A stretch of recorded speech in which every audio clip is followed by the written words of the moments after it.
Good morning, good afternoon, good evening, wherever you guys are. I just realized that I put my headset on before I put my hat on. Gotta change that. 1 second.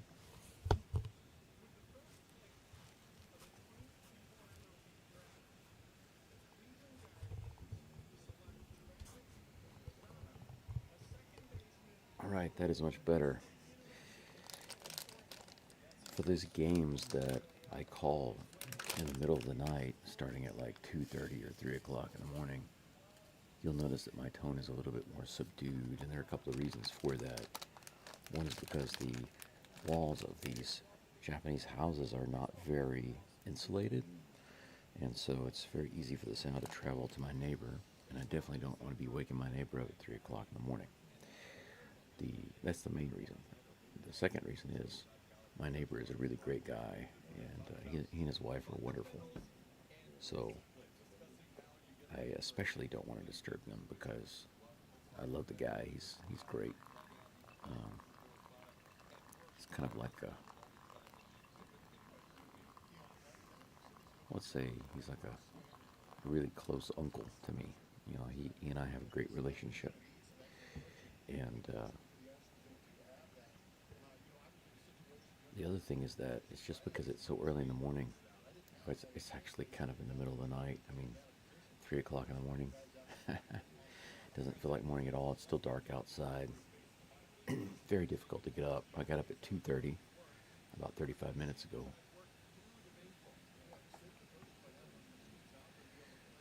All right, I've got a slightly different setup today. I'm going to be using a different browser. I'm still trying to figure out a way to create a live scoreboard that updates the score and the base runners and everything as it's happening live through like an API. If you guys know what an API is, it's kind of like a data feed that pushes data into um, it brings the data into the studio onto the screen and updates a scoreboard. But I haven't been able to figure out exactly how to do it. If any of you know how to do that with Prism Live Studio, please feel free to let me know, because I haven't figured out how to do that yet. It seems so complicated, and for some reason it's just not easy to find all that information online. I just don't quite get why it's so difficult to find that information. I figured it would be a lot easier to find than it has been, but unfortunately it has not been. So feel free to enlighten me if you happen to know. Oh, whoops.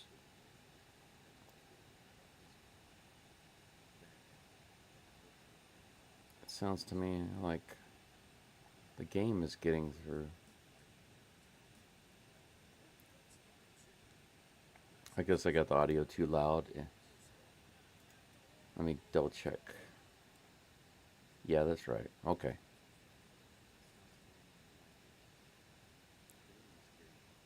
Okay.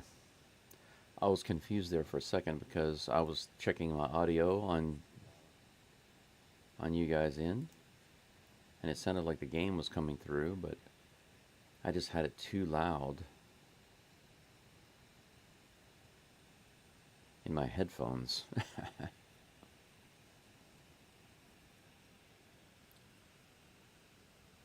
Lol, I'm early. That's right. You guys were in before I was in. You started making comments before I was even ready to see the comments. You guys are on the ball.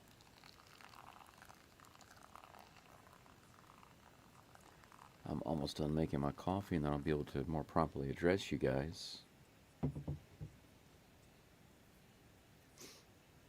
I'm hoping that I don't need my glasses to read any of these small bits of text on the screen. I'm actually using a TV monitor for my main big screen. The Lion and Rush plays. Yeah, guys, thank you so much for being here. Already got 5 watching, 5 joining. Thank you so much for being here. Yo, I'm back. Welcome back, homie. I'm gonna ask you. I'm gonna try to do a couple of polls today. First poll is about my channel. Second poll will be about the game, the Astros.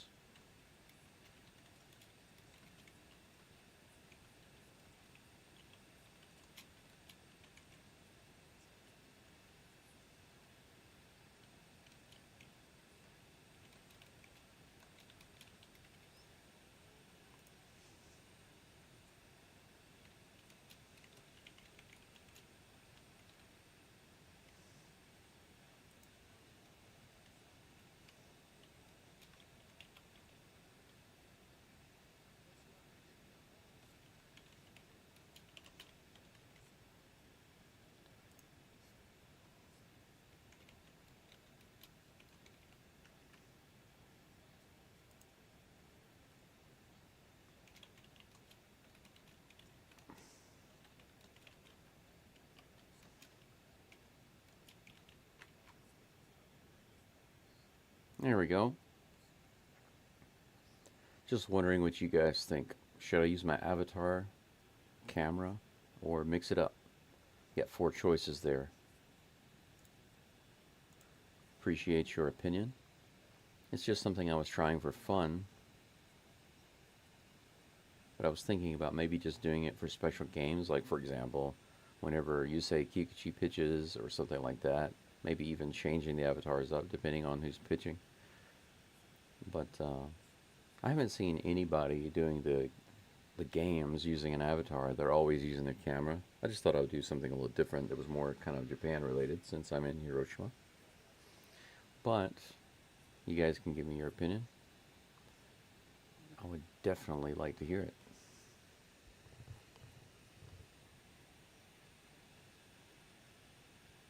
Man,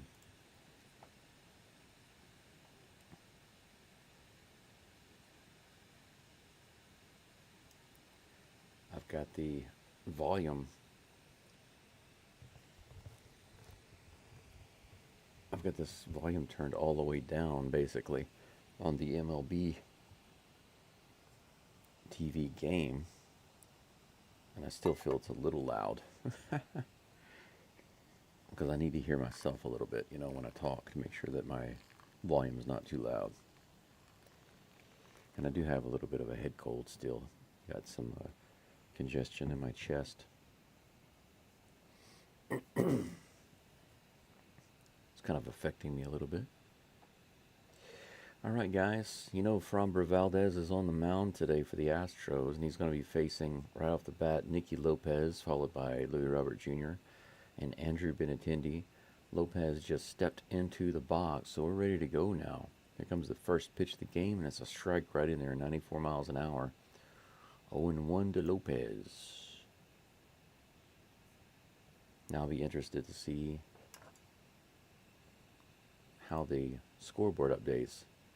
Well, there we go. There's the first hit of the game. It's hit through the left side. Opposite field hit past the diving third baseman. Who's over there on third base? Is it Whitcomb? That's what it looks like. Just to his left.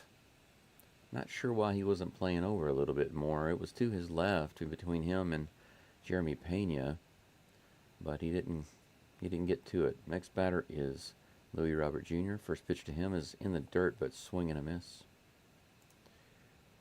I've got my new base runner icons up. They're a little more attractive to the eye, I believe. Here comes the next pitch. Swing and a miss, another one. 78 miles an hour. Bottom fell out of it, almost went in the dirt again, but 0-2 is the count against Louis Robert Jr. Well, the one thing is we know that there's not going to be a no-hitter for Framber today. 0-2 is the count with a runner on first, no outs. Here comes the pitch. Another similar pitch. Exactly like the last one, just a little further outside, but he doesn't bite on this one, so the count is 1-2. My coffee is ready, and I suspect it's going to taste really, really good. 1-2 is the count. Here comes the pitch. Robert swings. This time it's a sinker in a It wasn't even in the zone. It was a few inches below the zone. Swing and a miss. First strikeout for Valdez. That was a perfect pitch because he threw him basically several curveballs in a row. He missed the first two, let the third one go, and then this one was kind of a trick with that sinker. Andrew Benintendi's up. Swing and a miss right in there. Lots of strikes right now by Fromber. 94 miles an hour on that one. No balls and one strike. The line says, I think the typical baseball fan would want to see a real person, but I don't care. A lot of the time I'm just listening. I hear you, man. Thanks for the opinion. Next one is strike right in there. Benintendi thought it was out, or in rather. But that curve got the inside corner. That was a good pitch. Well placed. 0-2.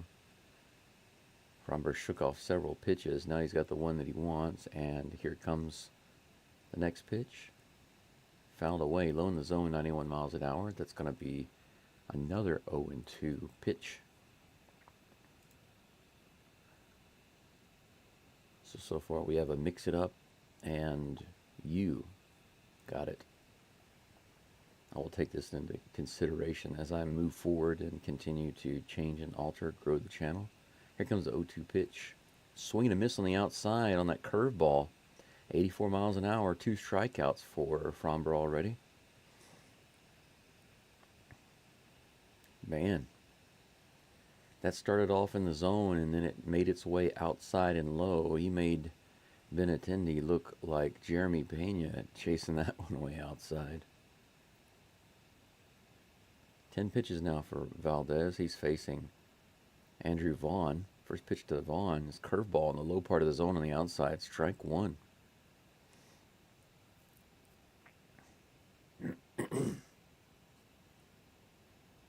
That's interesting. Batting average for the other team goes down the more Fromber throws the curveball. Fastball, 96 miles an hour on the inside corner. Strike two. Man, Fromber dealing a lot of strikes right now.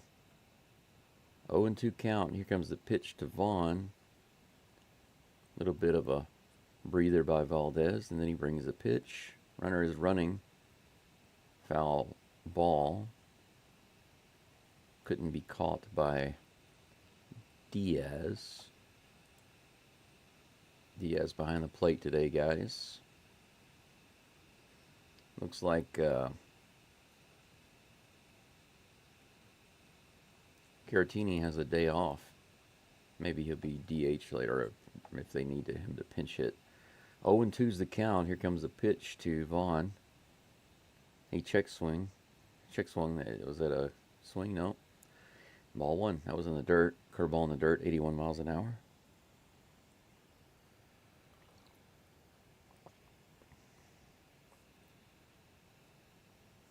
Oh, I think I might need to move that. Yeah, I need to move that down a little bit so you guys can see. That's probably better right there. Okay, comes a 1-2 pitch. That's a foul ball bounced down the third base side. 92 miles an hour. Count remains 1-2. Yeah, guys, this is a much better scoreboard, do you think? I think so. I can do some modifications to make it bigger. It's just going to take me some time to do it outside the game. 1 ball, 2 strikes. Here it comes. That's in the dirt. Big bouncer. Don't know how Yiner stopped that one, but he was able to keep it in front of him. The runner did not advance. 2-2 is the count. Yeah, that ball bounced like 3 feet in front of the plate.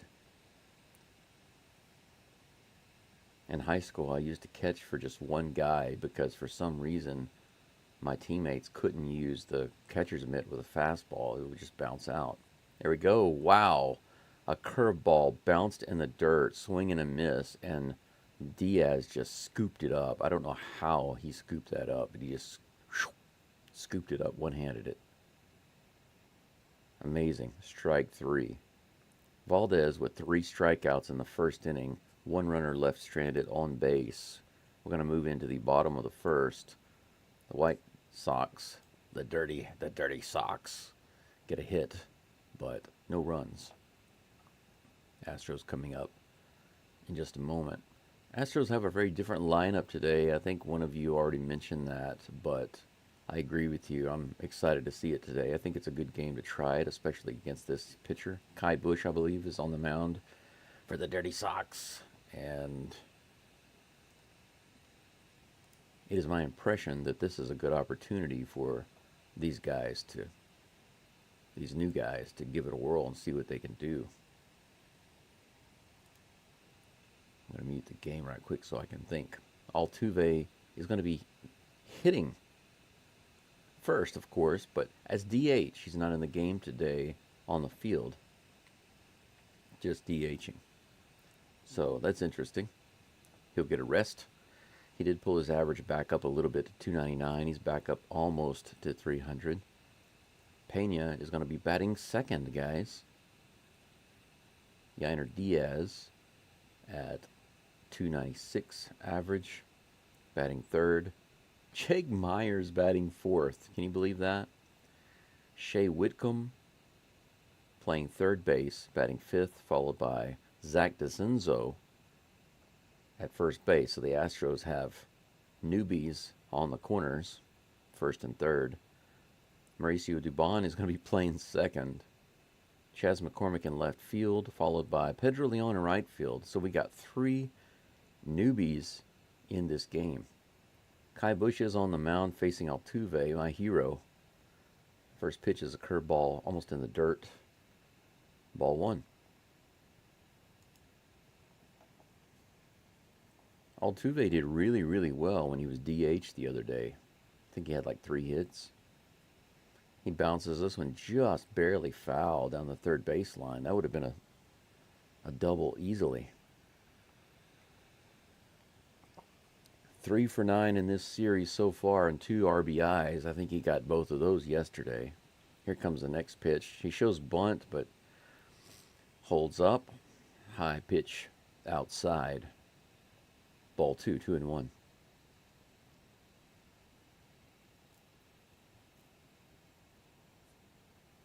Two and one pitch is on the way to Altuve. This is hard down the line. That one does get through. And Altuve is going to round first base, but he's probably going to go back to first. He hit it too hard out there, and the left fielder was able to get over there and get to it. But that was a good rip by Altuve.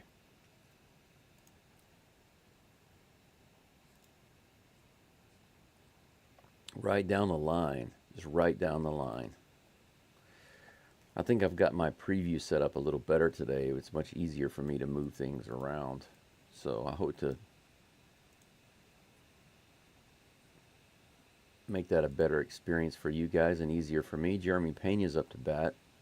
Swing and a miss on the first pitch, a little outside, 84-mile-per-hour changeup. Strike one. Leadoff runner with Altuve on, no outs.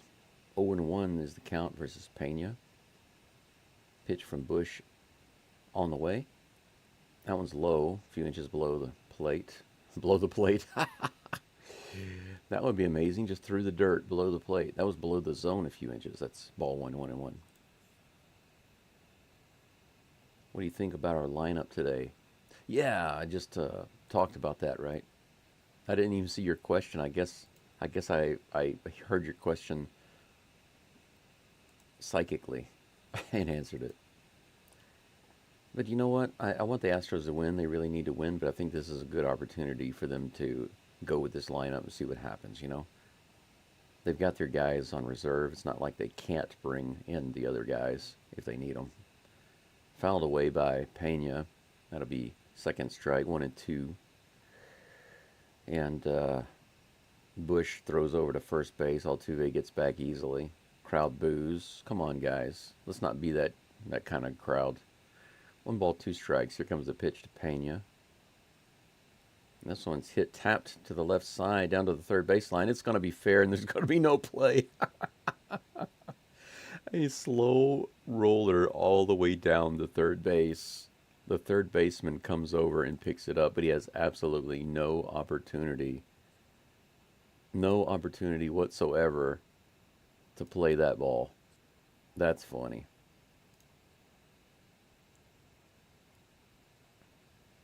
right down the third base line. No play at all. Runners on first and second. Altuve on second, Pena on first.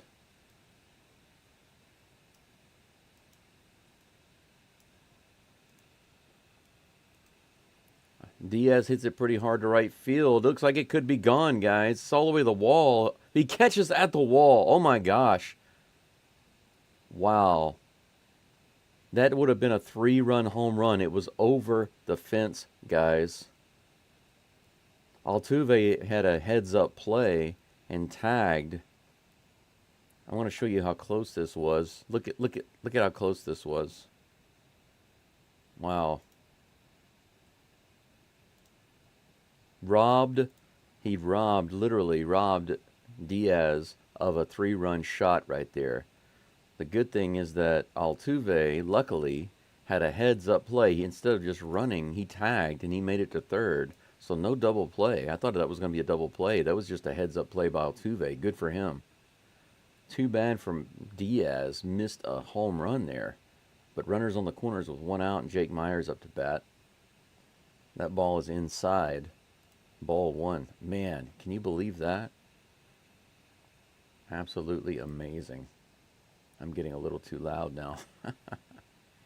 1 ball, no strikes. He avoids the Myers count. Here comes the next pitch from Bush. Outside. Ball 2, 2-0. Man, I can't believe that Yiner missed a home run. He was completely robbed of a home run on a catch over the fence. That's insane. I thought that ball was gone for sure. Myers grounds it to short. It could be 2 out, and it is. Double play. So Altuve, despite getting to third, is not able to score. Astros strand 2 runners with Myers' double play ball. Man, what a really, really disappointing first inning. That could not have been more disappointing there. 2 leadoff runners. Yainer Diaz hits it over the wall. He's robbed of a home run. And then Myers comes up and hits into a double play. Come on. Now, I don't mind the other guys in the lineup. But what I do mind is Myers batting in that spot. I'm sorry. Just move him down. Why didn't you put like Whitcomb? I mean, Whitcomb had a great game yesterday. Why not put him in that spot, you know? Give him a chance. I'd rather see him ground out and end the inning than Jake Myers, because Jake Myers has been the one to consistently hit his average. He's hitting around, what, 233, 230, somewhere in there? Let me take a look at his batting average, and I'll give you an update on that.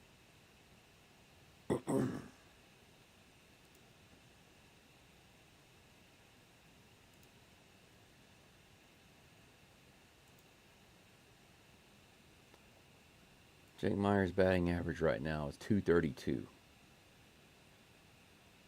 Whitcomb, after the game yesterday, is batting 667. I know it was only 1 game, but come on, man. He was hot. They could have moved him up in front of Myers. They put him right behind Myers in the 5th spot. Myers is in the 4th spot. Really? Jake Myers in the 4th spot.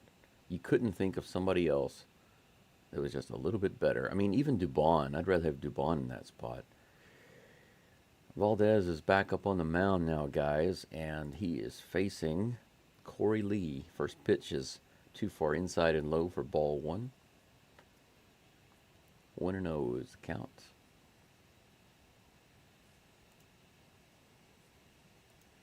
Next pitch to Lee is also a little inside.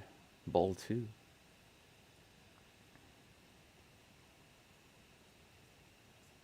Here comes the pitch. This one's hit to Pena, has to backhand it, long throw, and scooped up at DeCenzo. Man, that was a great play on both ends. Holy cow. Nice stuff there.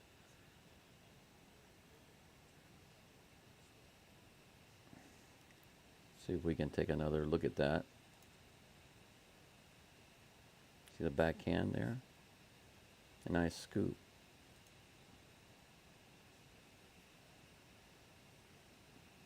Great, great play by these guys. One out. First pitch to Miguel Vargas is popped straight up. Leon comes over and takes it. That'll be out number 2. Myers backed off and let him have it.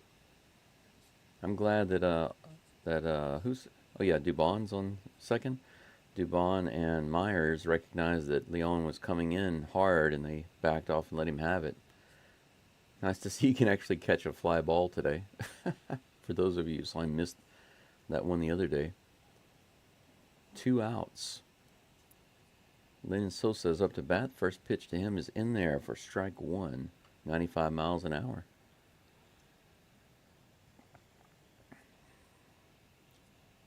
Oh and 1. Here comes the 23rd pitch from Valdez. This one's hit to center field. Jake Myers should be able to play it. He runs over and grabs it. Out number 3. That's it. Very easy inning there for Valdez and the Astros. Nice. That's the kind of inning I like to see on defense. 3 up and 3 down. Not too many pitches thrown. Valdez is able to go back into the dugout and relax. That's excellent. Let me check the live feed here and see what's going on, guys.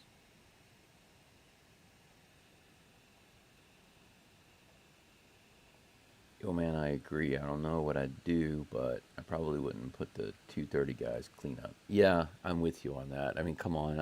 I realized that they'd probably say, well, listen, these are AAA guys, seniority and stuff, or they haven't had many at bats, or come on, don't give me that.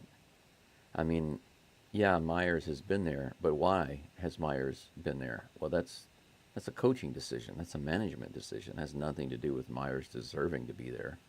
Myers doesn't deserve to be in the 4th or 5th spot, or yeah, I think he's in the 4th. He doesn't deserve to be in the 4th spot for any particular reason.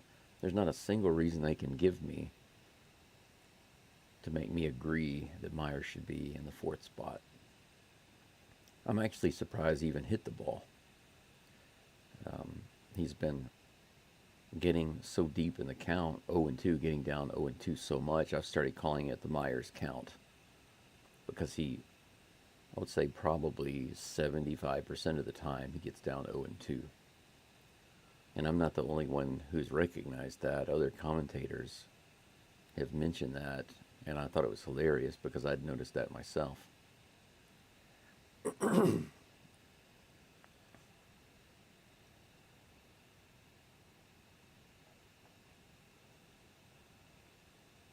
They also have Chaz in the game. I know he's batting 8th, but even that just rubs me the wrong way. I'm not feeling too hot right now about McCormick and Leon in the 8th and 9th. I mean, hopefully they can do something, but you've got a guy batting 195 followed by our 118 AAA guy. All right. Shea Whitcomb is up to bat. First pitch to him, he takes for ball 1. Here comes the next pitch from Bush. That's way outside and high. Ball 2. 90 miles an hour.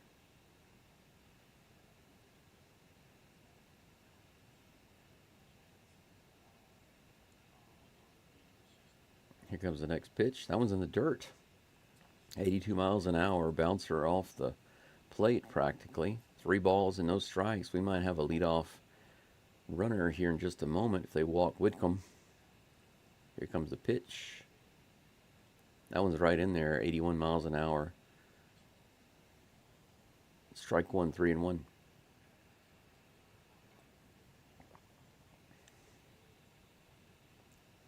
Here comes the next pitch, 3-1. That one's high and a little outside, but in the outside of the zone. Fouled away. Strike 2. It's a full count.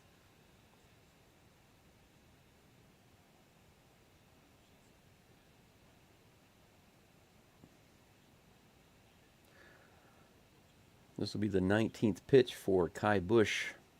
And here it comes. Swing and a miss on a curveball by Whitcomb. That was a curveball right in the low part of the zone, 83 miles an hour. So unfortunately, from a 3-0 count, comes back, strikes out.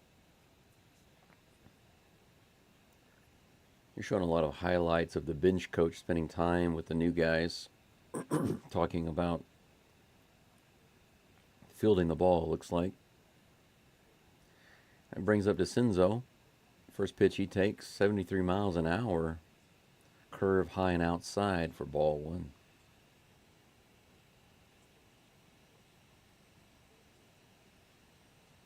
Here comes the next pitch. That one's on the inside corner and low. 91 miles an hour, strike one, 1-1.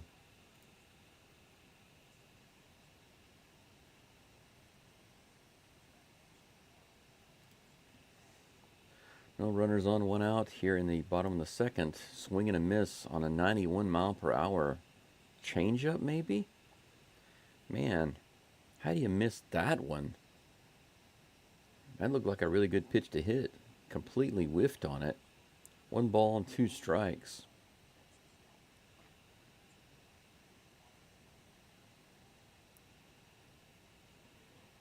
Here comes the next pitch from Bush.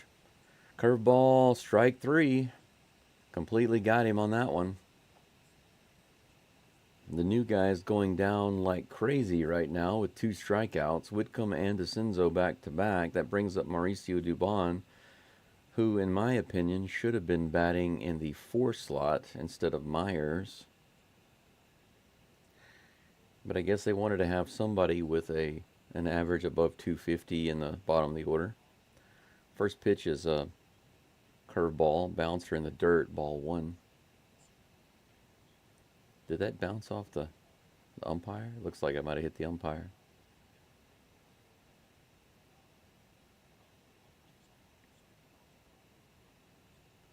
One ball, no strikes. This will be the 25th pitch for Kai Bush. He's having a pretty easy inning so far. A couple of strikeouts.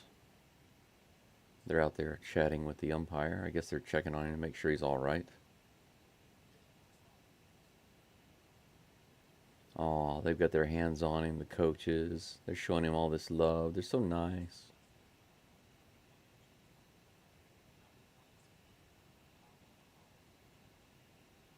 Astros with 2 hits so far in the first inning only.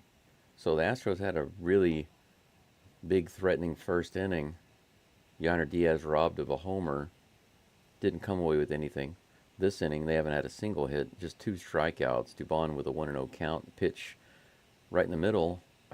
85 miles an hour, right in the middle of the plate. Swing and miss. How are these guys missing these pitches? 1-1 is the count now. Here comes the 1-1 pitch.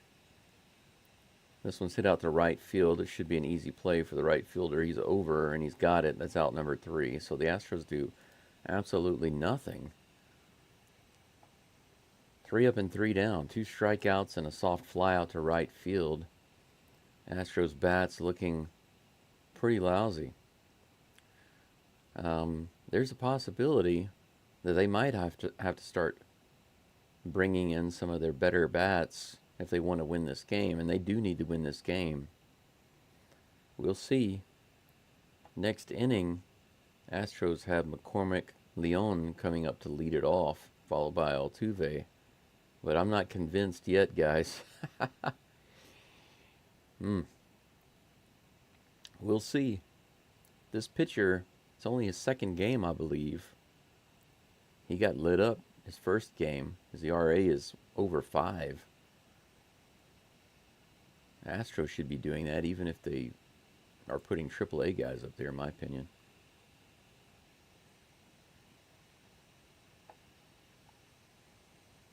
Got about 5 people listening in right now. Is that right? Yep. Appreciate you guys joining the game today. Appreciate you being here. We've got Kai Bush on the mound for the White Sox, facing Framber Valdez for the Astros. Astros have come within a couple of inches of having a 3-0 lead. 3-run homer was robbed by the right fielder. Yainer Diaz just missed a shot in the first inning, but in the bottom of the second, the Astros do nothing with a couple of strikeouts and a fly out. White Sox do have a hit, but they stranded the runner at first, weren't able to do anything with that, and then the second inning was 3 up and 3 down. So we are standing here with goose eggs. 0-0.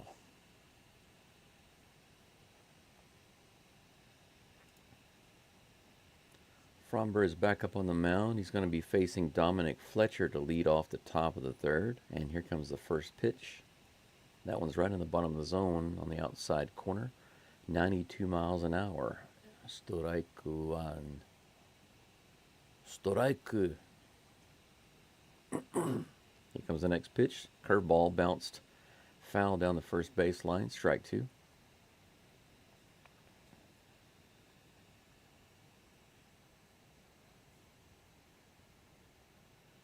I taught at a junior high school for a while, and whenever I would go out while they were having all of their sports practices, that one's in the dirt, 1 and 2.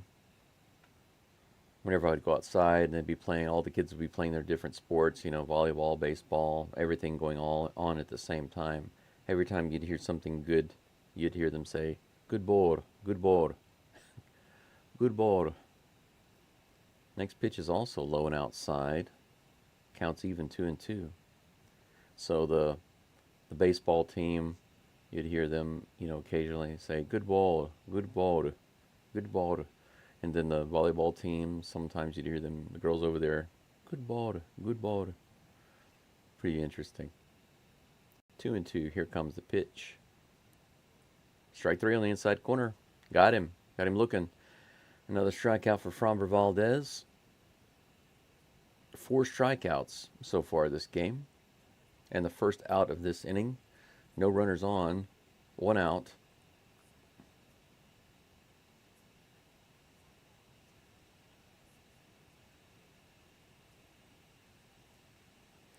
Well, that's interesting. The Astros softball team just won their 5th title in 6 years. That's interesting. Pretty cool. Well, just like that, Corey Julks, a name I haven't heard in a long time. Very first pitch, he grounds out. No problem on that play. 1 pitch, 2 outs. That brings up Nicky Lopez. Dubon grabs it, tosses it over. 1 pitch. Wow, how do you like that? 1 pitch to Julks, 1 pitch to Lopez, 2 ground balls, and that ends the inning. So Framber has another easy inning. I mean, heck, he might go 9 innings lasting like this. If the innings, he can end these innings in like 5 pitches, he could probably go 18 innings. But my God, I hope it doesn't come to that. I definitely don't have time to stay here for 18 innings. Today is Monday. It's almost 3:45 in the morning. But I have to be in my class at 9 o'clock this morning. So roughly 5 hours from now, I have to be at school. We are finished with summer break. So I have to go back to my Japanese class today. And for those of you who are wondering why or where I'm going to Japanese class, it's in Hiroshima, a small town in Hiroshima Prefecture. Yeah, maybe about an hour driving from the main city. So we're going to go into the bottom of the third, do up the Astros' 2 powerhouse guys right now, Chas McCormick and Pedro Leon. So, what's sad is that McCormick and Leon are batting 195 and 118. But unfortunately, McCormick has been playing all season, and his batting average has just gone down, down, down, down, down consistently. 195 is the lowest it's ever been this year, apart from when he started the first game and it was 0-0-0. Okay. Chaz is up to bat. First pitch is a little high, taken for ball one. Probably about the best start for Chaz in a long time, ball one. Second pitch from Bush on the way. That one's a little high, too. Ball two. All right, it's looking good for Chaz. Maybe he'll get a walk. Haven't seen the old Chazmanian Devil since last year, basically. Here comes the pitch. This one's grounded to third base, and it bounces off his glove, so Chaz is going to get on what appears to be an error. Looked like it should have been an easy play with that backhand pitch. We're going to take a look at it here.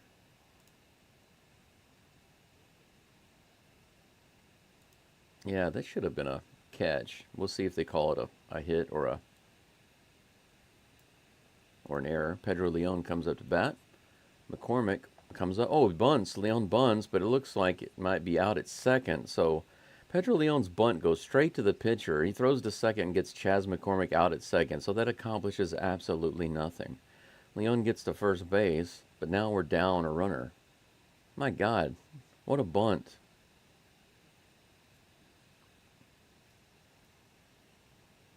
You can't be bunting it straight back to the pitcher, guy. Come on now. One out. Pedro Leon on first base. I guess he didn't want Chaz to be there. He wanted to be there himself. But it does bring up Altuve, who's 1 for 1, batting in the DH position at the leadoff spot. He's got a single.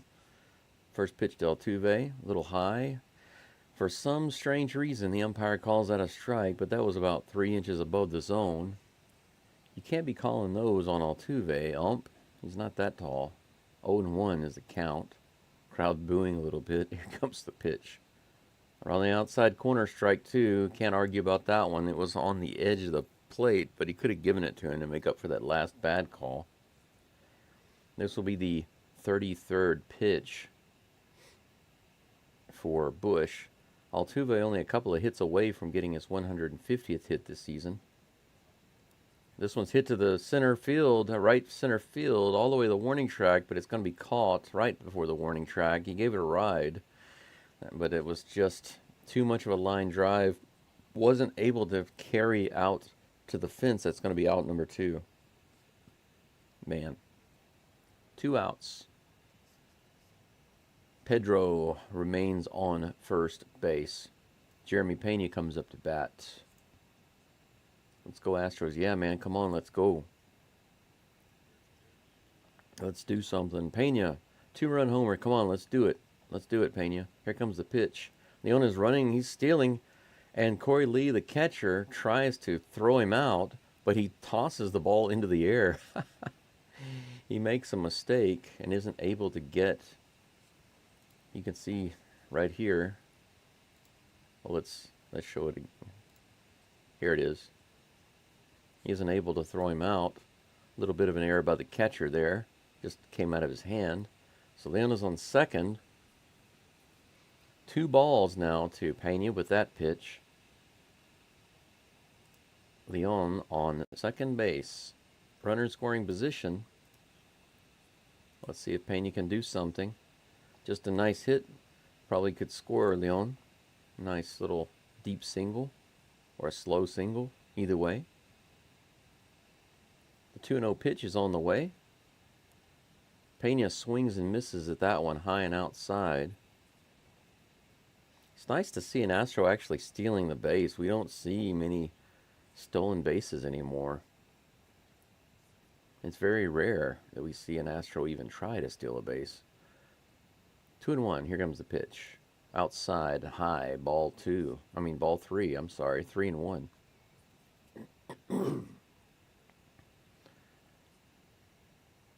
Leon's jersey is now dirty. Looks like he's getting some work done.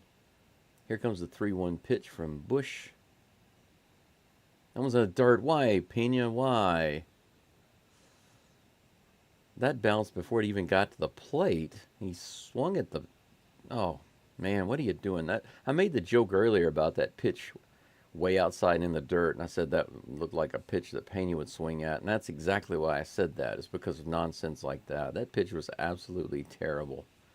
Full count now.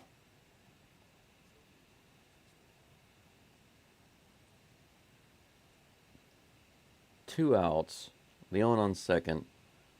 Full count. Pena at the plate. Here comes the pitch. That's high. Ball 4. He does take that one. If I'd been the pitcher, I would have thrown another breaking ball low instead of that one. He might have been trying to, but that one was way high. Yainer Diaz comes up to bat again, guys. He was literally robbed of a 3-run homer in the first inning. He hit it over the fence. The right fielder was able to catch it. It'd be nice for him to make up for it now, wouldn't it? Bush and the catcher having a meeting at the mound. This will be the 40th pitch of the game for Kyle Busch. The coach is up. White Sox coach is up at the steps of the dugout. I wonder why. Is that just where he likes to stand or what? Come on, Diaz. Get that 3-run shot back, man. And now's your chance. Here comes the pitch. This is fouled away. He swings hard at the first pitch, 92 miles an hour, but isn't able to get the solid contact. 0-1 is the count.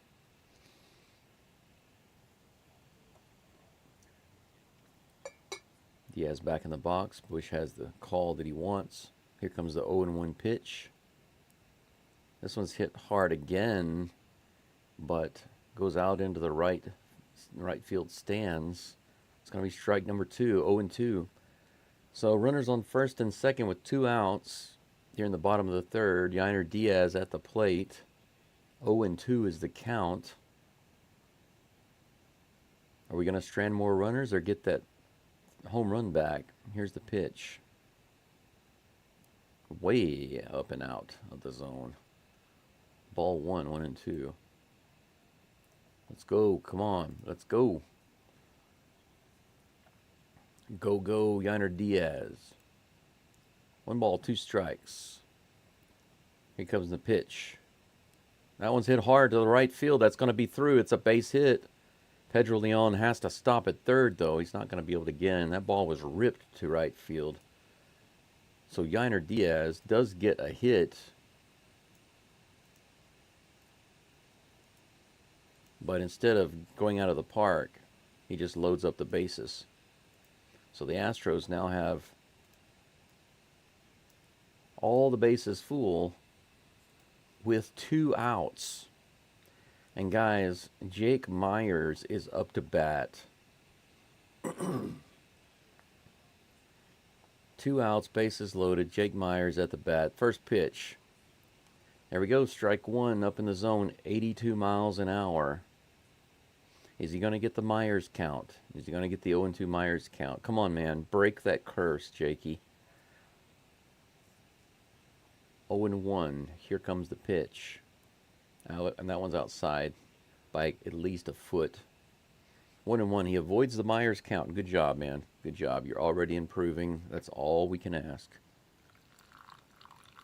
Bases loaded. Batting 172 for his career is Jake Myers. That's insane. Here comes a 1-1 pitch. Swing and a miss. Low and inside. That ball was out of the zone by a good 5 inches. Strike 2. 1-2. Jake Myers calls timeout. Probably wants to think about the most disappointing way he can make it out here. But whatever it is, Jake, do the opposite. Today's opposite world. You're the hero right now. You're the Grand Slam guy. Let's do it. 1 ball, 2 strikes. Here comes a pitch from Bush. This one's hit hard to center field, but it's going to be playable. Garcia, or Louis Robert Jr., I'm sorry. He doesn't have to move much for that one. That's going to be out number 3. A disappointing end again for the Astros. They strand 3 runners this time, looking like the vintage Astros of earlier this season. leaving runners on first, second, and third. So this is the second time the Astros have stranded multiple runners on the bases already this game. And another disappointment. I don't know what else to say about that. Got about 10 people watching. Thanks for joining, guys. It has not been an exciting game, that's for sure. It's been a little frustrating if you're an Astros fan. The Astros have stranded about 6 runners on base just at the end of the innings, if you don't count the other runners that were stranded with runners in scoring position. Yainer Diaz had that rip to right field, but unfortunately he hit it so hard that Leon was not able to advance and try to run for home. But, you know, with the way things are going, I kind of would have sent him, I think. Just have a try. Make them make that throw from right field. Why not? This lineup is not what I would call the Astros' strongest lineup all around. I mean, you got Jake Myers batting in the 4th position. Come on now.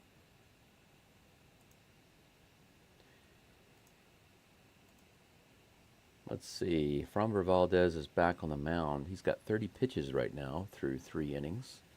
Not bad at all. He's going to be facing Louis Robert Jr., followed by Benintendi and Vaughn. Tuesday at Minute Maid Park, for anybody who's able to go out there. It looks like they've got these t-shirts they're giving away that say, "Welcome to the Juice Box." But the only juice today so far is Framber Valdez's arm, because the Astros sure aren't getting it done with the hitting, or at least with the clutch hitting. They're getting on base, they're just not converting them to runs. Top of the 4th, Louis Jr. is in the box. First pitch to him is on the way. Curveball in the bottom of the zone, strike 1. 78 mph on that one. I may have to clear my throat in a minute. I'm going to have to mute the microphone.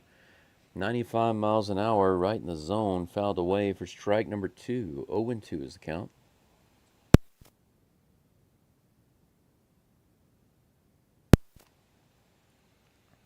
Ooh, curveball in the dirt, swing and miss. Wow, strike 3. He made him look like Pena on that swing. Curveball in the dirt, 80 miles an hour. Man, that ball bounced by his back foot.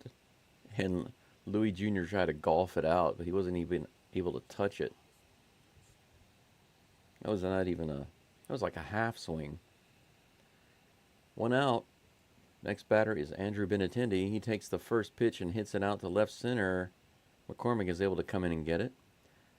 Pena went booking it out there, but McCormick was able to grab it, no problem. Out number 2.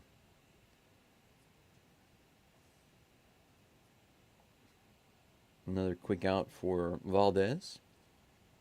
4 pitches in, we got 2 outs. 34 pitches. Andrew Vaughn is up to bat. Valdez already has 1 strikeout against him. That one's way outside for ball 1, 90 miles an hour. Here comes the 1-0 pitch. Another one, identical, way outside and high. Ball 2. And I'm pouring my weak cup of coffee, guys. 2 balls, no strikes. Valdez has the call. Here comes the pitch. That one's a bouncer inside. Curveball.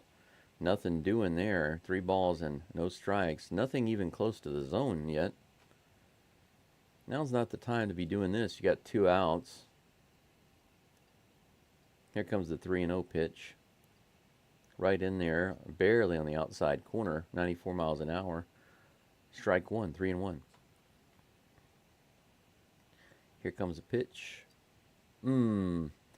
95 miles an hour, just missed the inside corner by a couple of inches. Fromber turns his back and walks away from the plate, but that was not in there. Can't be upset with anyone but yourself there, buddy.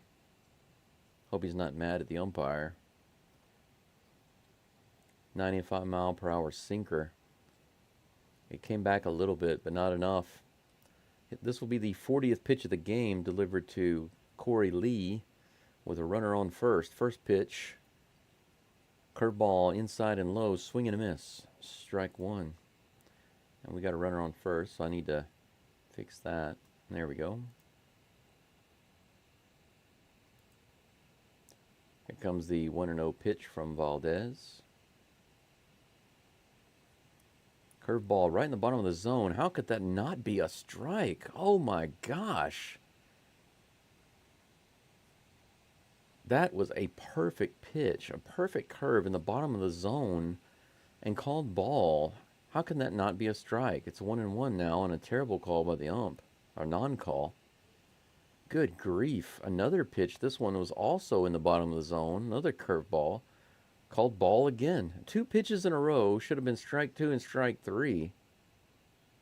It is 2-1 right now, and Valdez is showing some annoyance with the umpire. Here comes the 2-1 pitch. Fastball right in the low part of the zone. Swing and miss, 2-2. Well, that was more of a change-up, 90 miles an hour. Umpire's forcing Valdez to change his pitch. That's ridiculous. This is what a friend and I were talking about yesterday. We're tired of the traditional stuff. We don't need a guy behind the plate. We need accurate calls. I don't mind using computers for that. We can see it on the screen if it's right or wrong. Here comes the 2-2 pitch. Check swing. Did he hold up? They say he did. Fromber is complaining about it. The umpire is yelling back at Fromber. Yeah, he did. He went around on that. He went around on that, and the first base umpire said he didn't, so it's going to be ball 3, a full count. Fromber has been robbed of 3 strikes on this at bat. These 3 balls have all been strikes. 2 in the zone and a check swing strike. Here comes the full count pitch. Gets him on the curveball finally. And Valdez slaps his glove. He finally gets the call because the swing and miss gets him. But what I like about that is that it was the curveball. Fromber still went back to that low curveball in the bottom of the zone, but this time the batter went after it and could not hit it. There's nothing the umpire could do to help him that time. Screw you, man. Good grief. This umpire. Holy cow. He just caused Fromber to have to pitch 3 extra pitches because of these terrible calls. What in the world is with that home plate umpire right now? And by the way, guys, I'm not saying this because it's against the Astros. That's not what I'm saying. What I'm saying is these are unacceptable calls for anybody. They need to be calling them accurate for both teams, and they're not right now. Let's see here. Myers has stranded 5 in 3 innings. Yes, man. He came up with 2 runners on, came up with 3 runners on. He hasn't done anything. I mean, if you're in the 4th slot, it means you have some ability to drive in base runners. And he hasn't done that.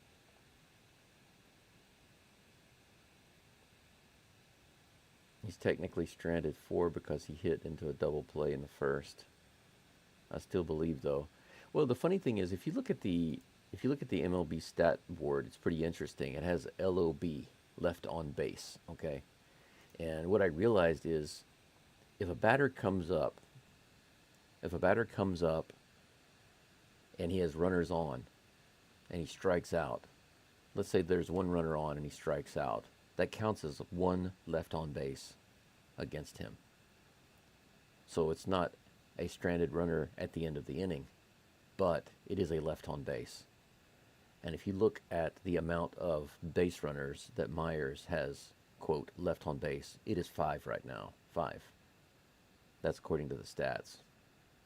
Shea Whitcomb is in, by the way. First pitch looks like it is in there for strike one. No, I'm sorry. It's out, ball one. My bad. He hits this one to the shortstop, second pitch, who fires over, gets him out at first base. So on 2 pitches, Whitcomb is out. Of course, they would talk to him while his son is batting. So they have to pay attention to the interviewer while their son is batting. That's kind of inconsiderate. You'd think they'd talk to them like before or after, not during his bat. That's ridiculous. DeCinzo's up to bat with 1 out. First pitch, 90 miles an hour, in the top of the zone. Ball 1, actually. Surprising. That looked like a strike.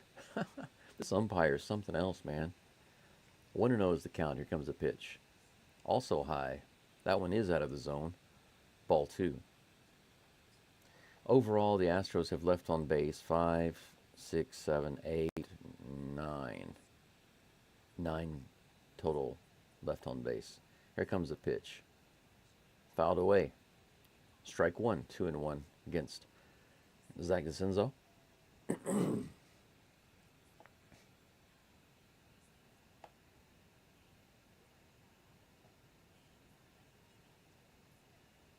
Here comes the 2-1 pitch. Check swing fouled away. 91 miles an hour. A little high and outside. 2-2 is the count.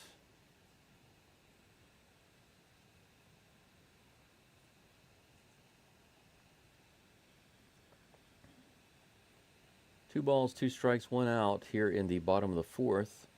Zach DeCinzo at the bat. Kai Bush pitching. Here comes the pitch. A little outside. Ball 3. Full count. Do I have enough coffee in my cup? I do not. I need to add some more hot water, guys.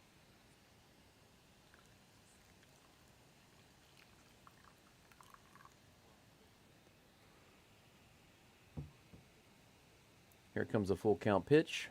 Curveball low and swing and miss. Strike 3. DeCinzo goes down. 2 strikeouts for him today. 2 strikeouts for DeCinzo. He's 0 for 2. Whitcomb has a strikeout. He's 0 for 1. Myers is 0 for 2. Dubon is up to bat. He's 0 for 1 with a fly out. 2 outs with Dubon up to bat. Give us a homer. Give us a solo shot. He fouls this one off down the third baseline. Strike 1. Anything going in the chat right now? I still believe, though. I still believe. Yeah, I do too. I mean, the guys can, they can get a run. I mean, they've been getting guys on base. They just haven't been bringing them in. That's in the outside corner, upper outside corner for strike 2. 0-2 is the count. Yordan Alvarez is in uniform, but watching from the dugout. Another one bounced foul down the third baseline. Count will remain 0-2.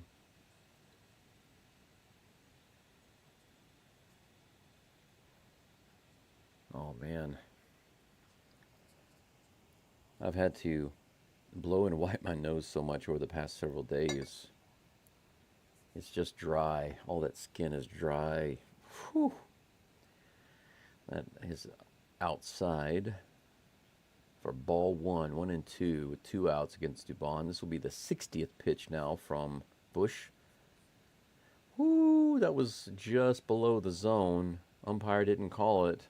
If he had, the coach, Espada, should have come out and yelled at the umpire because that was definitely a ball. 2-2, the count's even. Here comes the pitch from Bush. Dubon takes that one in the dirt. It's going to be another full count.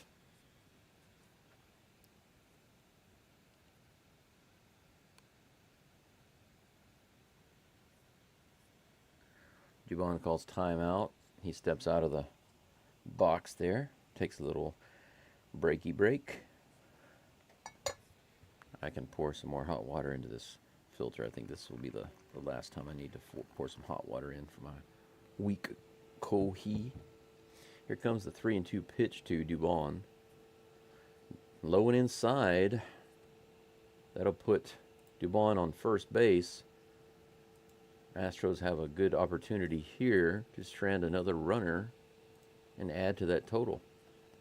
Chas McCormick comes up. Chas did get on base his first at bat due to the error by the third baseman. Here comes the first pitch. Hit hard up the middle, but straight to the second baseman, who throws him out at first base, no problem. One pitch, one swing, out number 3. The Astros come away with nothing again, stranding Dubon at first base. You know, I don't know how Chas feels, but it can't be good. I mean, come on. Right now, his batting average, what is his batting average? My goodness, did it go down again? It must have. It's 193. He's almost below 190, guys. He's really challenging Jose Abreu's batting average. What was Abreu's batting average when he left? Not quite sure, but it was not too far from Chas McCormick's batting average, that's for sure.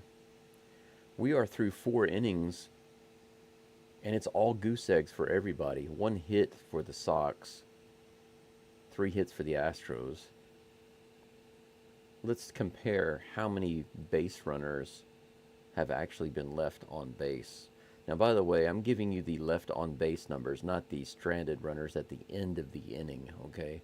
These are the opportunities that the teams actually had with a runner on base to do something. The White Sox have 4 left on base, okay? So they had runners on and 4 opportunities to bring them in and didn't. 4. The Astros had 10. 10 in 4 innings. Think about that. Going at this rate, that would be more than 20 opportunities throughout the game if the Astros keep playing like this, getting runners on and not bringing them in. Absolutely insane it is. Do I still have a runner on first? Yes, I do. I need to take that runner off. Dubon did not get brought in.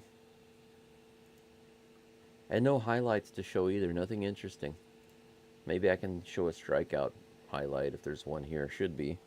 Valdez is dealing pretty well. Too bad he can't talk to the batting staff. He's facing Miguel Vargas to start the top of the 5th, guys. And here comes the first pitch. Wow, that one was a couple inches outside and called strike. This umpire, man. When it's outside the zone, he likes it. And when it's in the zone, he's like, meh. No balls, 1 strike. Next pitch from Valdez is curveball, basically in the dirt. Ball 1. Counts even 1-1. I've now got my second cup of coffee.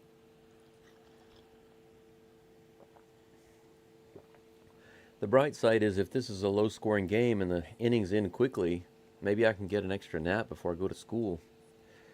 That pitch is low for ball 2, 2-1. Right now it's almost 4:15 in the morning here.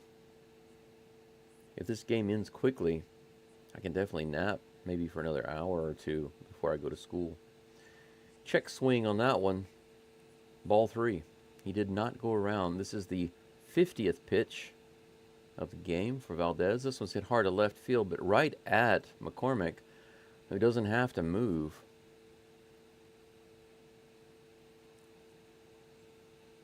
It was ripped hard, but straight at McCormick. It's pretty interesting to hear. I didn't know that, but Framber Valdez has actually had a couple of churches built. He just had a second church built. I didn't know that. That's pretty interesting stuff. First pitch to Sosa. Lenyn Sosa is right in there, 92 miles an hour, strike 1. 1 out right now. Here comes the 0-1 pitch to Sosa. That's bounced to the third base side. Whitcomb's going to have to barehand it. He makes the throw, but it's not in time. That was not a bad play on both ends. Whitcomb was able to barehand it, throw it to first, and on a short hop, DeCenzo was able to scoop it up. But Sosa is just too fast. There was a big chop on that. He just didn't have the time. Sosa was a full step ahead of that. Runner on first, 1 out for the White Sox, the dirty White Sox. Here comes the pitch to Valdez, from Valdez to Dominic Fletcher.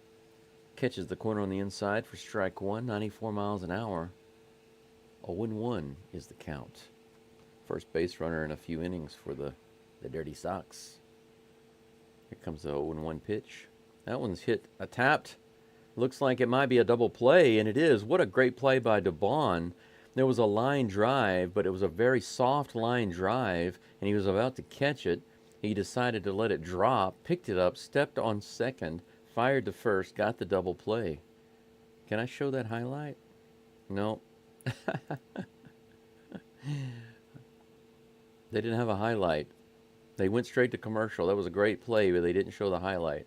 That was a bummer. I wanted to show that one. I haven't had any good highlights in a while to show you guys. That would have been a good one to show you. But they robbed me of it. That wasn't fair.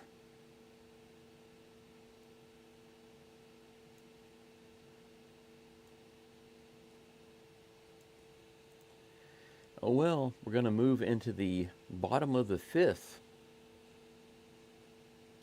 Game still 0-0. 0-0.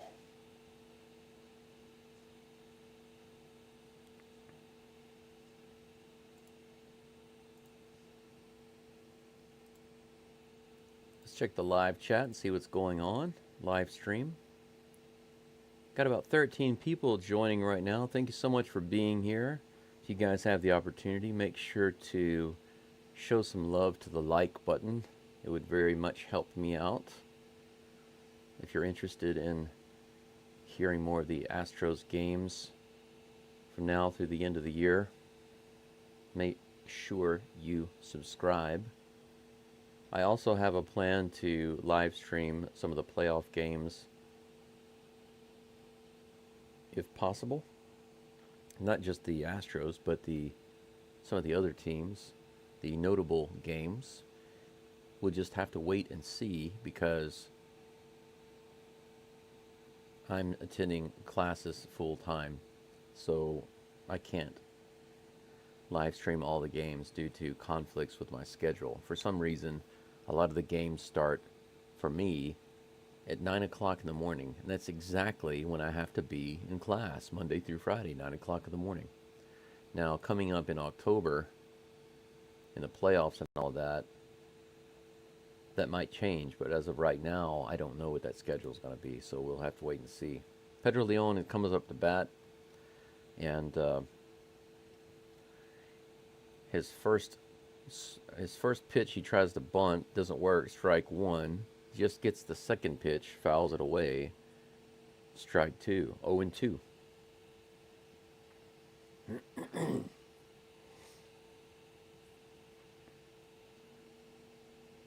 No outs in the bottom of the fifth. 0-2 pitch to Leon. Swing and a miss on a high fastball. Strike three.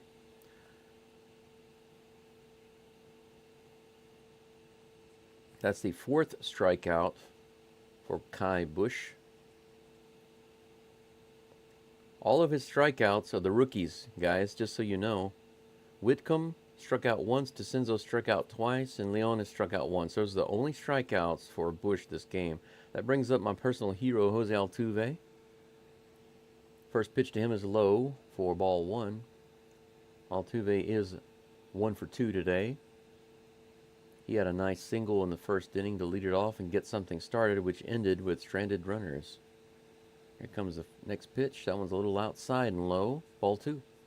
91 miles an hour. I don't think that Kai Busch wants to pitch to somebody like Altuve. I do believe that Altuve is out of Busch's league. If he gets him out at all, he's lucky. Here comes the 2-0 pitch. Altuve goes after a wild pitch there. That's going to be strike one, 2-1. Altuve laughing and smiling about that. This will be the 70th pitch, this next one, from Bush. Here comes the pitch. Little high. Called ball 3. 3-1. Come on, Tuve.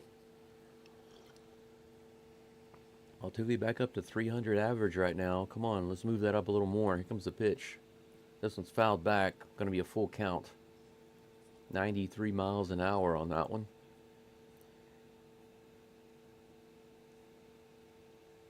Yeah, I feel for the guy.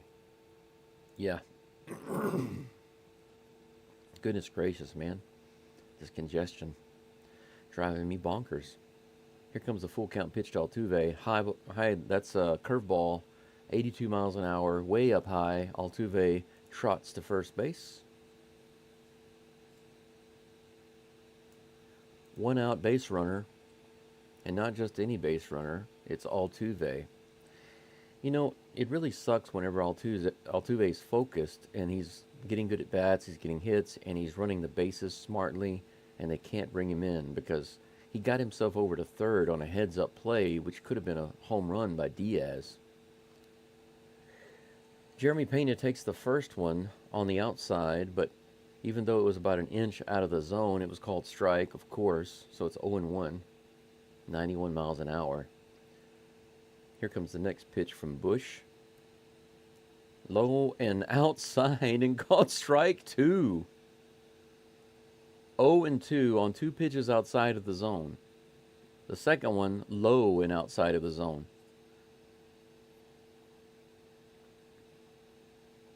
Jeremy Pena calls timeout. Man, this umpire, absolutely insane today. Really, seriously insane. 0-2 against Pena. Here comes the pitch. This one is high and outside, but Pena swings and fouls it off. That definitely would have been called strike 3, even though it was not technically in the zone. It was in that area that the umpire seems to like. This guy has a very large zone that makes no sense. The 0-2 pitch again on the way. Nope, he fires over to first base. Altuve's back, no problem. That's 75 pitches so far for Bush in this game. 0-2 is the count against Pena with 1 out and Altuve on first base. Here comes the pitch. This one's hit up the middle. Is it going to drop? No, it's going to be playable. Soft line drive. Pena is out. That's 2 outs. Brings up Yainer Diaz. Yainer did have a single his last at bat, but he was robbed of a home run in the very first inning. And that ball was about, oh goodness, maybe almost a foot over the wall, and the right fielder caught it. First pitch to him is on, no. Altuve goes to second. They pick him off, but does he make it? No, they throw him out. The pickoff by Bush got Altuve. Altuve was off and running.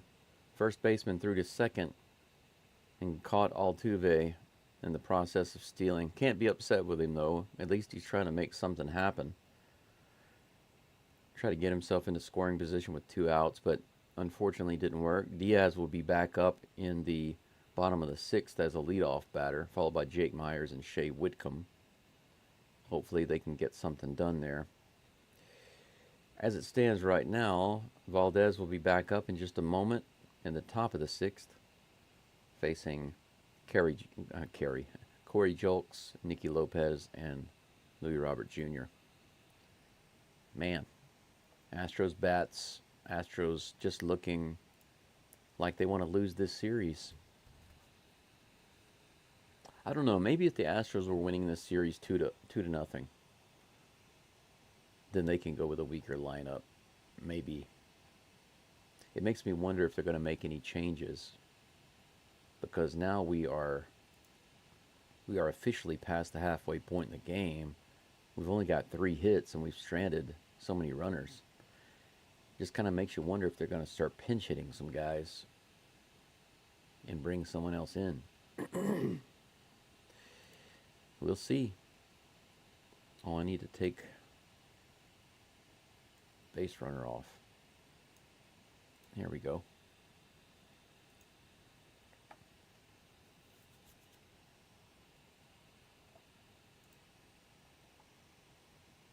I think I'm going to have to sneeze here.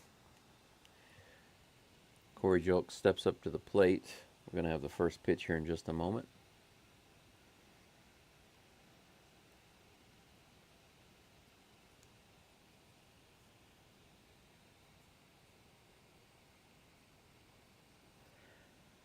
Just 2 hits this game off of Valdez. No runs. But the Astros haven't given him any runs either.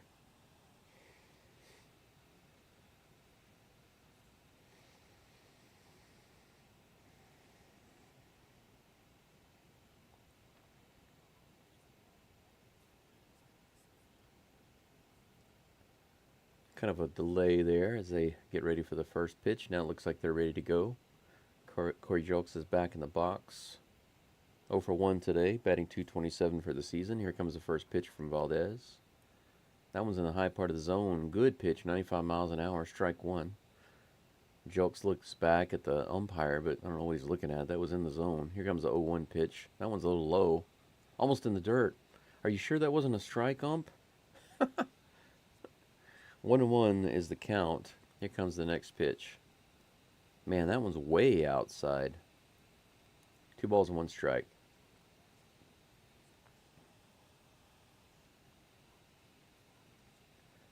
Here comes the 2-1 pitch. This will be the 58th pitch for Fromber. Man, that was a nice curveball with a ton of movement, but man, it went way inside and low for ball 3.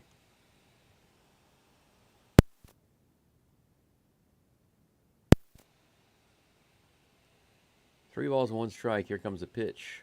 That one's in the middle of the zone, but fouled off of Julks' foot. Full count.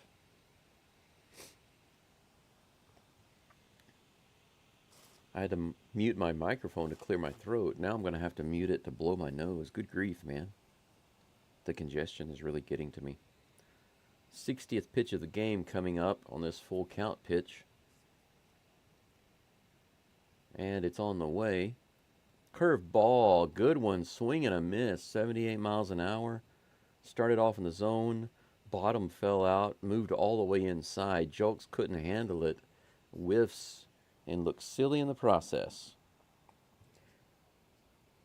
Nicky Lopez comes up to bat.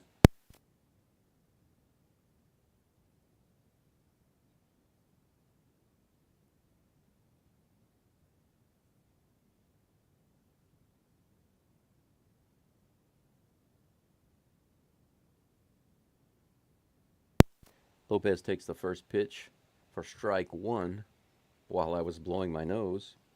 Just fouls off the second pitch for strike 2. Valdez is ahead in the count, 0-2.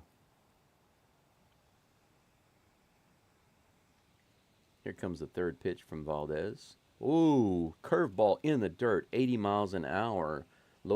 Valdez gets him on that one. Lopez just kind of tosses the bat out there and looks like a dope. Man, strike 3, 2 outs. Framber Valdez picking up another strikeout. How many strikeouts is that for him today? Give me a second, I'll tell you. Next pitch to Louis Robert Jr. is another strike. Swing and a miss on that curve ball, 90 miles an hour. Whew. Next pitch is on the way. In there, 79 mile per hour. Another curve right in the outside of the zone, 0-2. Louis Jr., is he going to swing and miss here? He swings and he taps it towards third. Whitcomb fires the first. DeCenzo is able to nab it. Out number 3, guys. AAA to AAA for out number 3. That's nonsense. That's the end of the inning. Into the top of the 6th, rather. Okay, guys. I have a good feeling about this inning. You mark my words, okay? This is my gut feeling. Yainer Diaz is due up. He's going to be the leadoff batter for the Astros in the bottom of the 6th. Jake Myers is coming up after that, followed by Shea Whitcomb. I don't know what it is about this inning and this current lineup, but I just have a feeling that this is the inning where the Astros finally put some runs on the board. I have a good feeling. So let's see what happens. And I'm going to update my live stream to see what's going on. Let's check out my poll. It says, should I use my avatar camera? For those of you who have not voted, there are 8 votes right now. If you care to vote, I'm going to leave it up here just for maybe a few more minutes. So if you want to vote, you can. I'm looking for your opinion. The question is, should I use my avatar camera, show myself, or mix it up? 33% of you say you handsome devil. None of you say the avatar. 50% of you say mix it up. And 12% say, makes no difference, just call it in game. Call them games. Okay. All right. I appreciate the feedback there. I'm going to change the poll in just a little bit. I'm waiting to see how the Astros do in this inning, okay? And I'll put up another poll question. Thanks to all of you who voted in the poll. You may not realize this, but just engaging in the poll actually helps my live stream and helps my channel. It gets more attention from YouTube. It sends it out to more people. Yainer Diaz is up. That first pitch is bouncer in the dirt for ball 1, 1-0. Here comes the next pitch. Swing and a miss on that low curveball. 81 miles per hour. 81 mph. 1-1. Most players with 50-plus RBIs this season. The Astros have 6 players. Yainer Diaz hits one high, and it's going to be gone, guys. He gets his home run back. I told you, did I not tell you that I had a good feeling about this lineup? Yainer Diaz hits a no-doubter to left field. He finally gets his home run back, guys. He gets his home run back. I just had a feeling he would.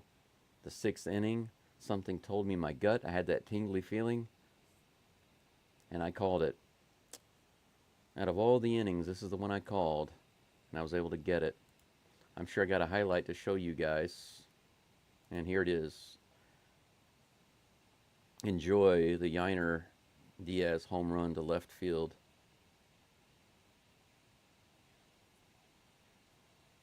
Boom. There you go.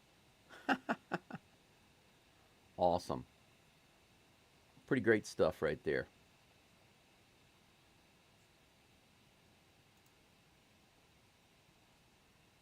One to nothing Astros, just like that. Astros now with 4 hits and finally 1 run. Jake Myers comes up to bat, facing Kai Bush still. This will be the 80th pitch of the game for Bush. This one's hit to center field pretty hard. Center fielder has to float back to get it, but he's able to pull it in no problem. Out number 1.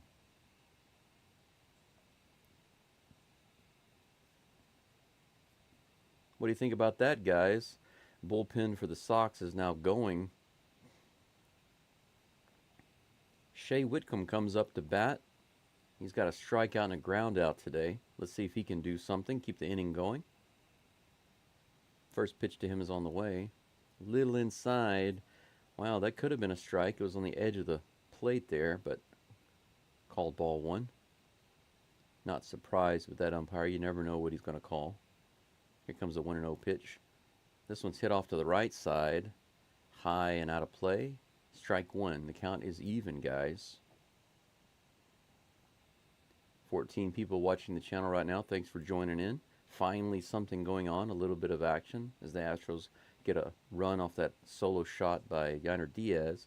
1-1 pitch to Whitcomb is fouled away. A bouncer down the right side. That'll be strike 2. 1-2 is the count with 1 out here in the bottom of the 6th. This coffee is just right. Just the right amount of milk, just the right amount of hot. This one's hit sky high. Is it going to be out of play? It is. It floats out of play behind the dugouts on the right side. Or the dugout, rather. That would be funny if both teams' dugouts were on the same side. Probably be a lot more fights that way. 1-2 is the count. Here comes the pitch to Whitcomb. He swings and misses this one. That's a curveball on the inside, lower inside corner. Complete miss. The second strikeout by Whitcomb. That's out number 2 this inning. And by the way, guys, just to let you know, that's the 5th strikeout of the game, and all of the strikeouts have been on the new guys. Whitcomb has struck out twice. DeCenzo has struck out twice. Pedro Leon has struck out once. DeCenzo is up to bat now. First pitch he takes in the bottom of the zone for strike 1.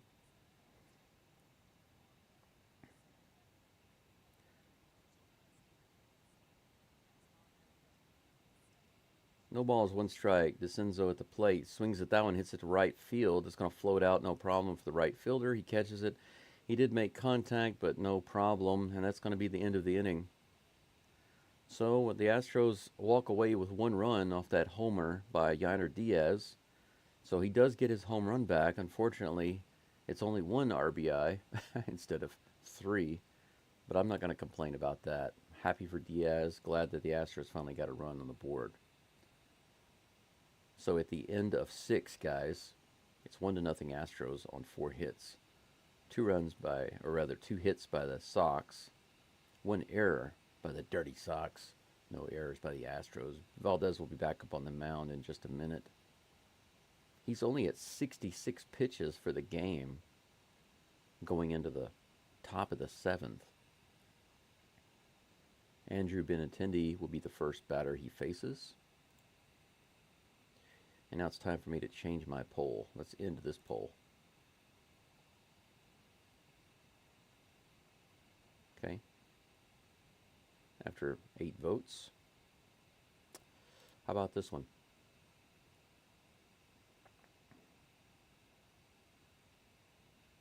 Start a poll. Question is, should the Astros bring in some better hitters to pinch hit? That's the question. This lineup has not been getting the job done so far. Should the Astros bring in some better hitters to pinch hit? Yes. We'll say no. And well, let's just leave it at that. Let's just leave it at yes and no. How about that? Don't make it difficult. Very easy. You think that the Astros should bring in some pinch hitters because these guys haven't been hitting the ball very well. They haven't been driving their runners home. Yes or no? What do you think? Framber Valdez facing Andrew Benintendi. First pitch is in the lower part of the zone, 96 or 95 miles an hour rather. Strike 1. 1 strikeout, 1 flyout. 0 for 2 today for Benintendi. Next pitch, grounded to the left side, but that's going to be foul. That one didn't even really make it, but about a third of the way down to third base. That was a little squibbly do. 0 for 2. Squibbly do 0 for 2.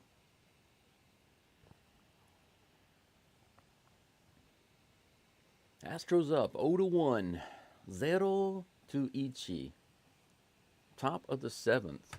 2 strikes on Benintendi. Long delay by Valdez, and finally he comes in with the pitch. Ground to the first base side. Foul. Count remains 0-2, and I've got a sneeze suddenly.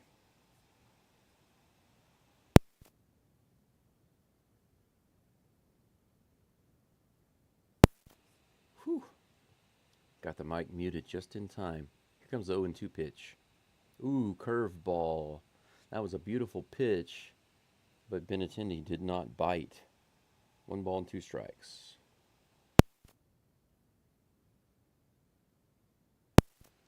Man, had to sneeze again.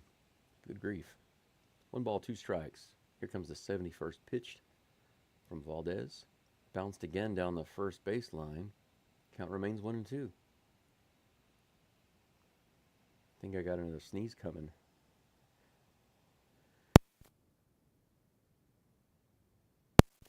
Good grief. Yep, that was another sneeze. 1-2 strikes. Here comes a pitch from Valdez. High in the zone, fouled away. Count remains 1-2.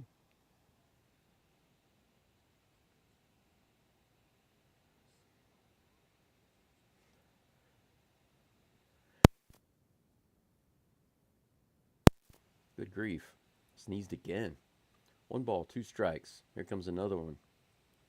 This one's right in the middle of the zone, and he gets a hit on that one, right to right field. So Benintendi had a good at bat there. He was fouling away those pitches from Valdez, and when Valdez put it right in the middle of the plate, he made him pay by getting a base hit to right field. That was a good at bat by Benintendi. He just seemed to have Fromber's number that time.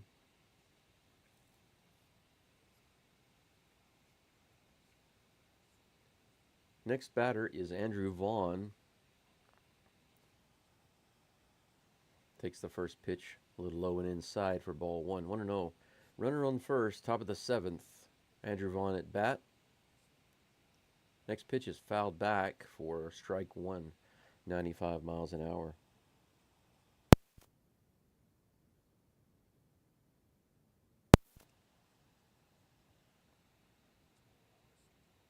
I might have to sneeze a fifth time. Good grief. 1-1 is the count. Here comes the pitch from Valdez. Swing and a miss. Low in the zone there. 89 miles an hour. Strike two. 1-2 is the count. Vaughn did walk in the fourth. He's 0 for 1 today. About to be 0 for 2.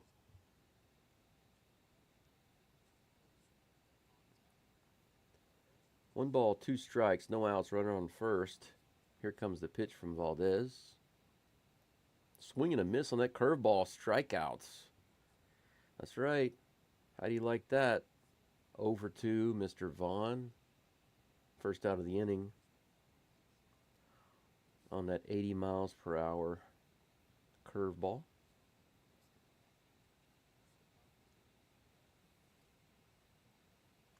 .77 pitches now for Valdez. He's facing Corey Lee. First pitch to him is low and inside. It was in the zone. Called a ball.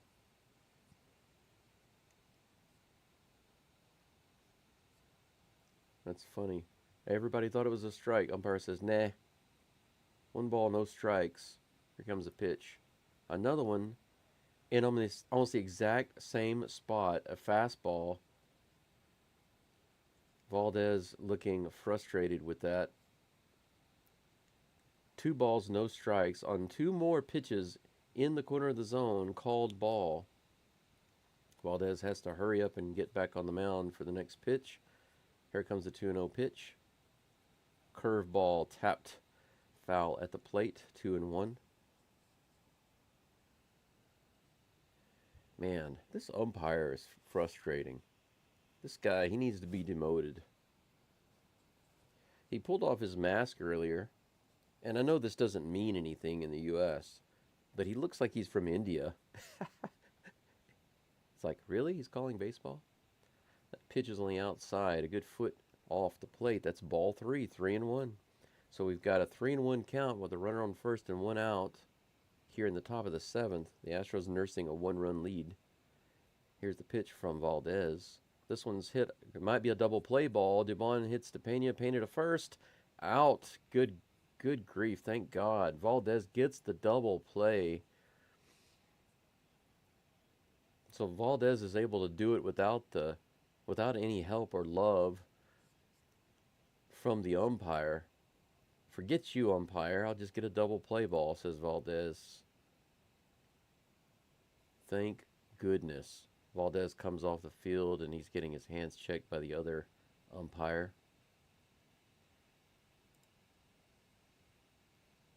It's good to see him smiling there. Whew. So we get to basically the 7th inning stretch, guys.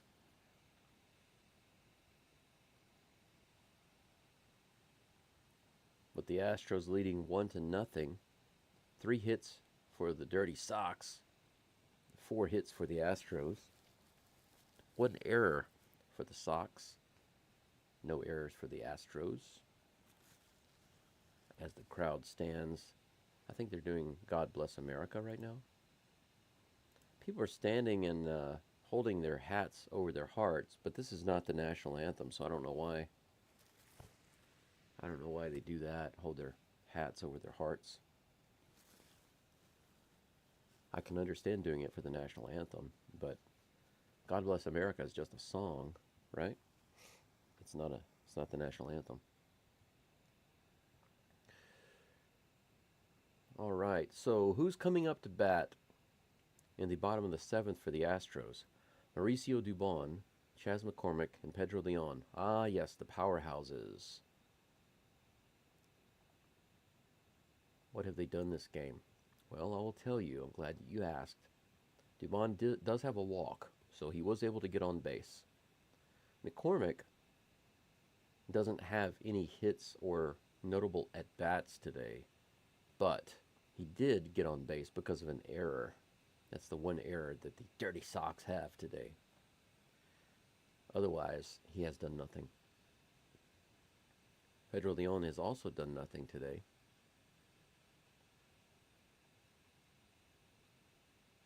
He did manage to get on base, but his stolen base, I guess you could say, is his only achievement today. And he has a strikeout. But that's the lineup for the bottom of the 7th. Man, why is it getting so warm? I need to move my fan over and get some of that cool air over on me.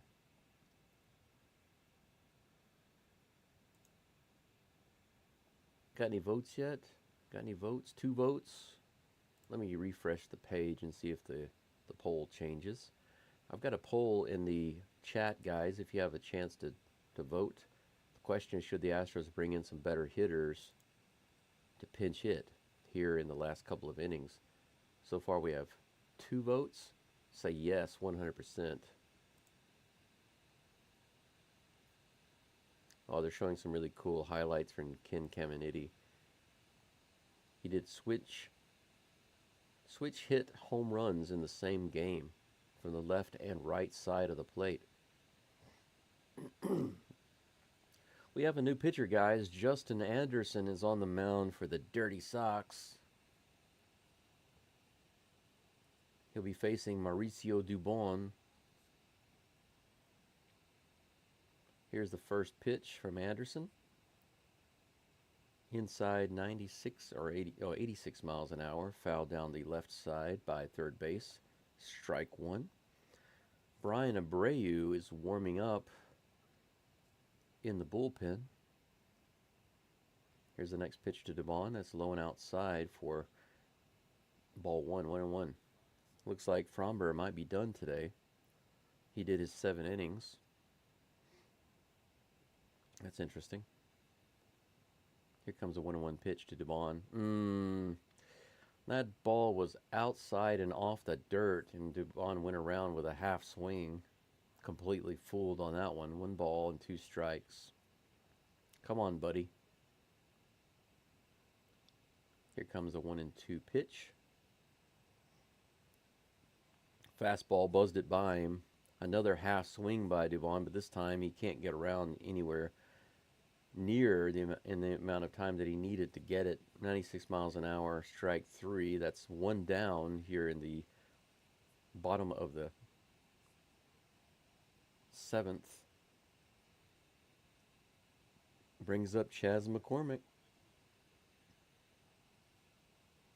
First pitch to him, high and inside, 97 miles an hour, ball 1.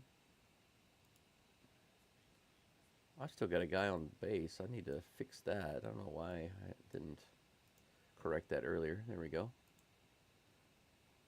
1 ball, no strikes. Here's the pitch. Curveball, just missed the zone, low. 2 balls, no strikes. One of the best counts McCormick has had in a while. 2-0.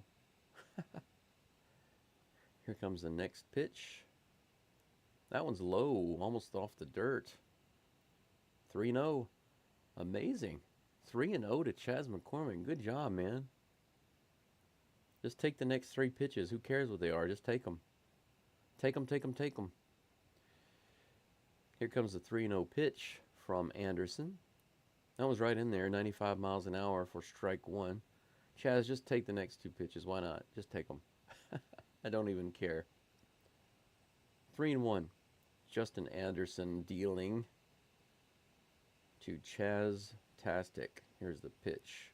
This one's hit hard, but foul. That's going to be a full count.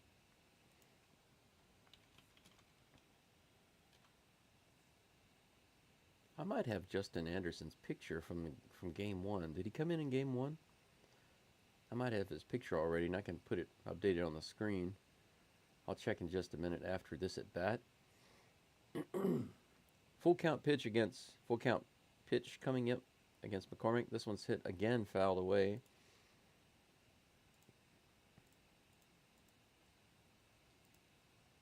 Let's see, Justin Anderson. Yeah, I do have Anderson's picture, and I will bring that in now.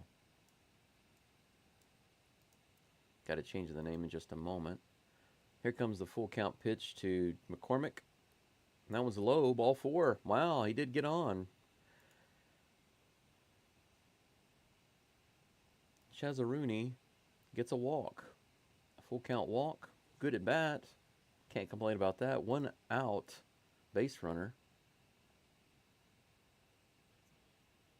Pedro Leon comes up with Chas McCormick on first base and 1 out. Mr. Anderson, you walked a batter, and now you're facing Pedro Leon. First pitch to Leon is ball. Ball 1. 1-0. 0 for 2 today is Leon. He needs to do something here. Come on, man. Here's the next pitch. This one's hit to the right side. It looks like it could be a double play ball, but he's safe at first base. Second baseman had to play that ball over to his left, toss back over his shoulder to second base, and then they fired it over to first. Looks like they're going to challenge it. Yeah, it's going to be overturned. He's out at first. That's going to be a double play, and it's going to end the inning. They said they're going to challenge it, so they're going to take a look at the replay.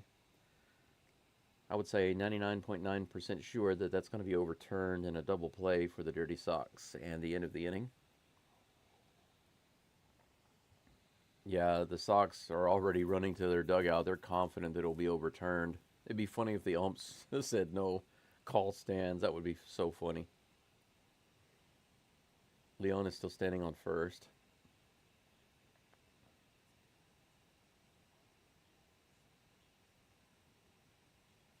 Abreu is coming out of the bullpen, I believe, so he's going to be coming in. Yep, call has been overturned. He's out. Yep, that's right. So, double play. Leon remains hitless for this game. Grounds into the double play, strands another runner. Appreciate that, Leon. Good job, good effort. Appreciate your effort. And Brian Abreu is coming in for the Astros. So I will change Valdez's picture out now.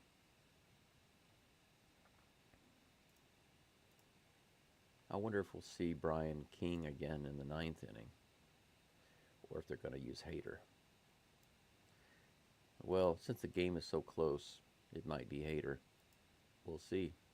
We might see some Haderade on the field, guys. Brian Abreu.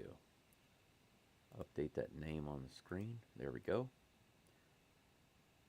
Current matchup, Justin Anderson, Brian Abreu.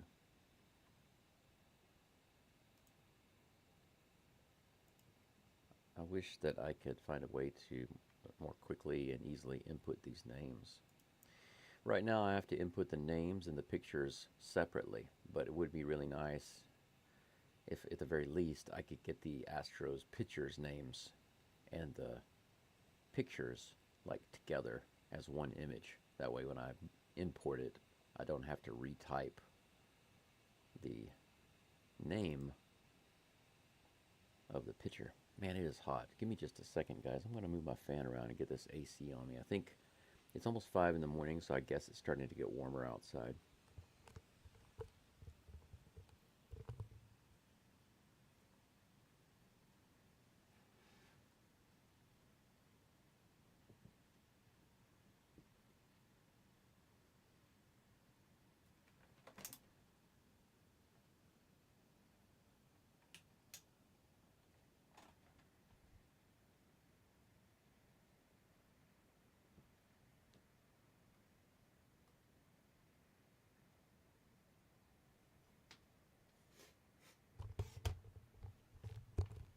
Okay, first pitch from Abreu is on the way to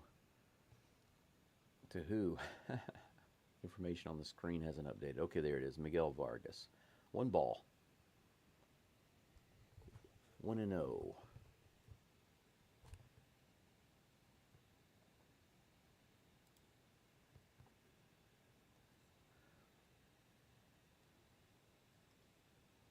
Something going on with Vargas there. Not sure what's going on. They called a timeout there. The ump went over to the White Sox's dugout for a moment. Kind of unclear what was happening there. Okay, we're ready to go again. Here comes the second pitch from Abreu. Swing and miss on a high fastball. 95 miles an hour. Strike 1. That evens the count. I'm feeling better already with that fan blowing over here. 1-1 is the count. Here comes the pitch from Abreu. Hit to center field. Myers is back to catch it right on the warning track on the run. Good play by Myers. Out number 1. Astros up just 1-0. This has been a rather uneventful game from the plate. The Astros themselves have had many opportunities to actually bring runners in. Just haven't done it. If not for that home run from Yiner, they wouldn't have any runs on the board. First pitch to Lenyn Sosa is also at the center field. Myers is all the way back, and he makes another catch. This one he has to run all the way to the wall. Big smile on Brian Abreu's face. Myers makes 2 running catches for back-to-back outs.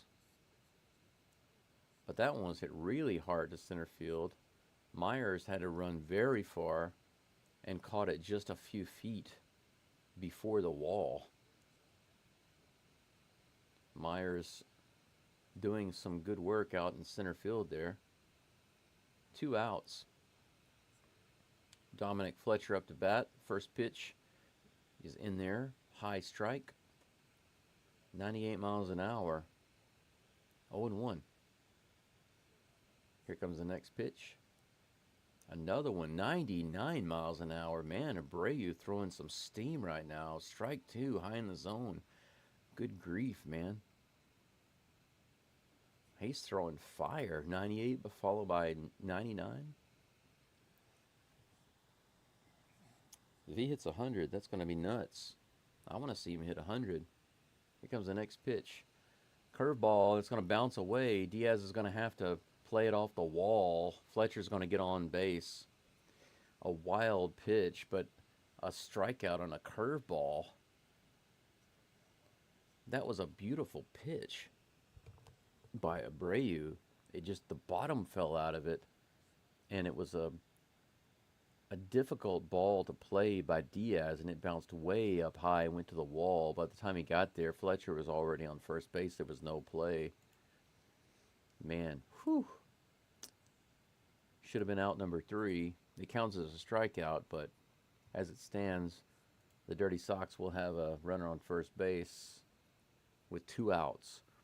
Gavin Sheets will be pinch hitting for Corey Julks.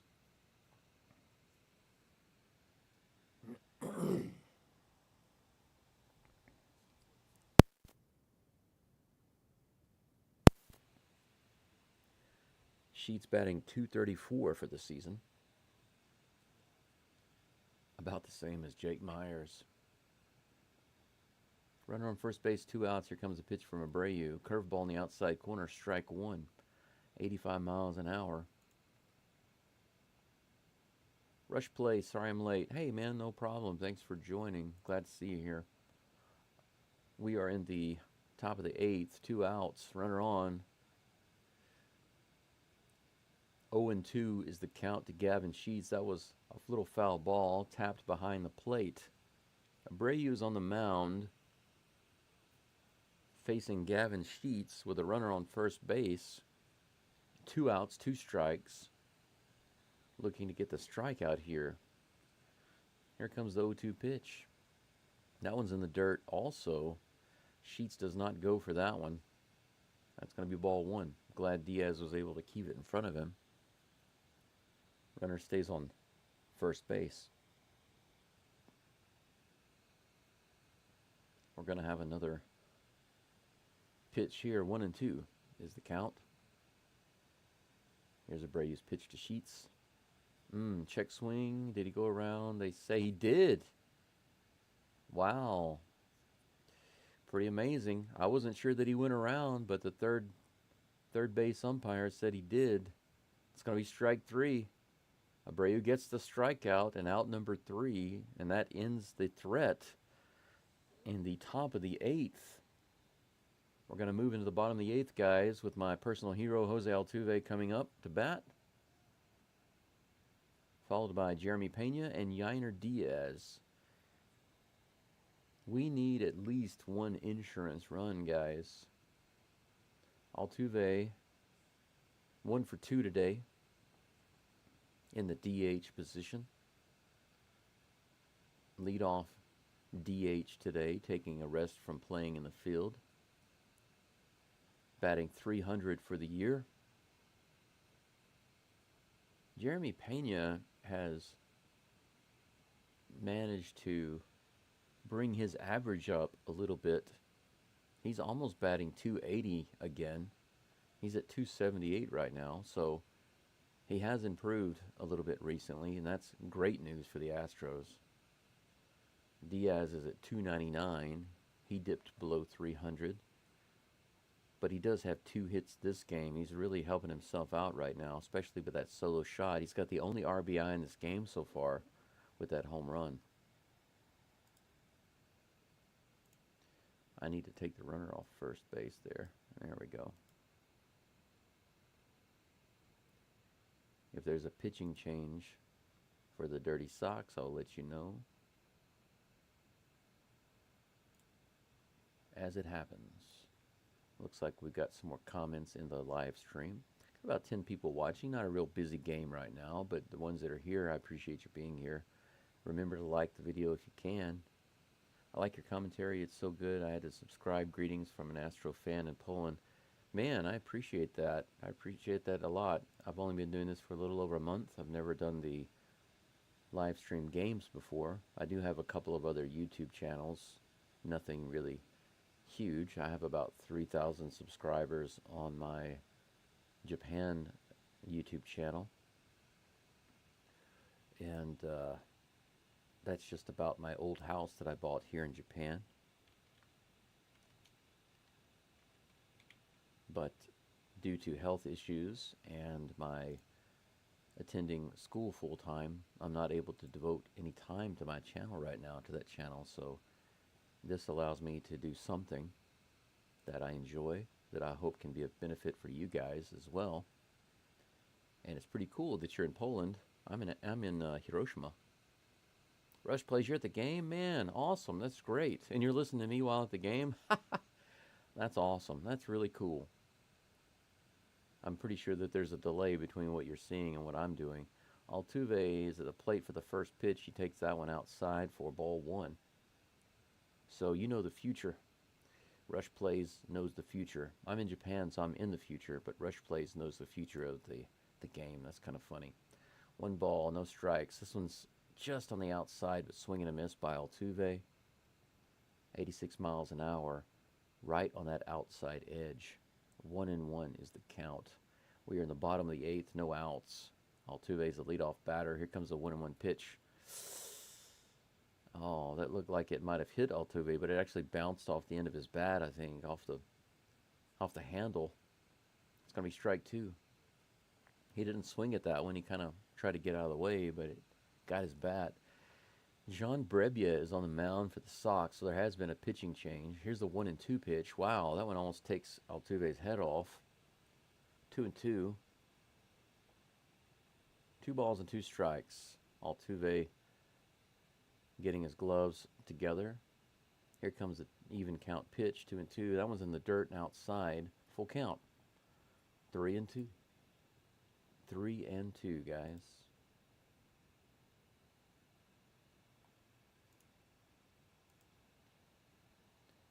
Here comes the next pitch from Brebbia. That one's in there. Altuve hits it hard. It's gone, guys. It's gone. Home run. My hero hits another home run. And I believe that, is that his 150th hit of the season? It might be. It might be. Awesome, guys. Jose Altuve puts it into the Crawford boxes. That's my hero, guys. That's my little hero right there. 2-0 Astros. That's a highlight I'll be happy to show you. I'll be more than happy to show you that. 16th home run of the year for Altuve. Man, I wish I could have seen that one live. But I'm glad that you were able to see it live. Rush plays. Yeah, man. You were able to see that one. That's pretty cool. Jeremy Pena's up to bat now. Ball 1 to him. No outs. Here comes the next pitch. Pena hits it hard out to right field. Pretty well hit, but that goes off into the crowd for strike one. 1-1. Man, where's the replay on that homer? Maybe after this at bat they'll show it. I'll give you guys a glimpse of it. 1-1 is the count. Brebbia bringing in the next pitch. This one's hit hard to the shortstop. He'll fire to first. We might get a replay now. Pena's out at first. Yep, looks like we're going to get a home run now. Here we go. Oh, that's the Pena. I've got my little lag here. Let me... Yeah, just a second and you'll be able to see it. Here we go. Here's that pitch to Altuve, that home run. Out to the Crawford boxes. There we go. Yainer Diaz comes up to the plate. He has the Astros' other run today. He's got the solo shot earlier this game in the 6th. 1-0 is the count to him. Here comes the next pitch. This one's hit hard to center field. Center fielder's over real quick, though. He's got that one. Out number 2. Man. What? I'm sitting over there. Really, man? What are you wearing? Maybe we can see you out there. You should have held up a sign, Go Tiger Astros. Any of you guys go to the game, you can hold up a sign that says Go Tiger Astros YouTube. All right, Jake Myers is now at the plate. Little check swing, looks like he went around and he did. That'll be strike 1. There's nothing like a Jose Altuve home run to put me in a good mood and make me just feel good, you know. Here's the 0-1 pitch to Myers. Another check swing. Did he go? He didn't go in that one, says the umpire. 1-1 is the count.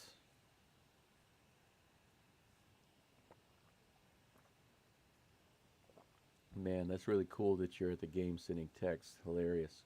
1-1 is the count. Here's the pitch. Another check swing. Did he go? Save again. 3 straight check swings from Myers. 1 for a strike and 2 for balls. That's hilarious. 2 and 1. No, not 2 for 1. 2 for 1 special. It's the Jake Myers 2 for 1 special. Here comes the next pitch. Outside, ball 3. 3-1, guys. Shea Whitcomb is on deck. We'll see if he gets another chance here in the bottom of the 8th. Here comes the 3-1 pitch to Myers. In the dirt, ball 4, and he does. Whitcomb will come to the plate with Jake Myers on first base.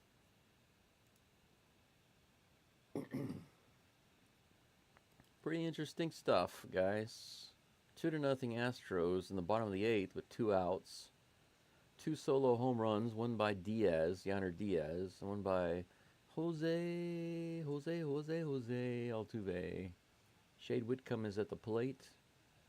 First pitch is 83 miles an hour. Right in there. Taken for strike one.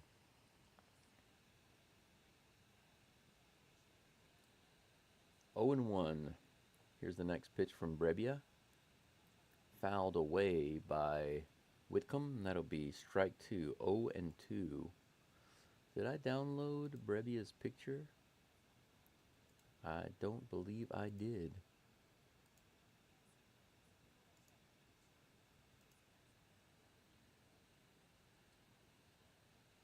I'm going to have to wait a second to download that. That next pitch is taken for strike three, so that's it for Whitcomb.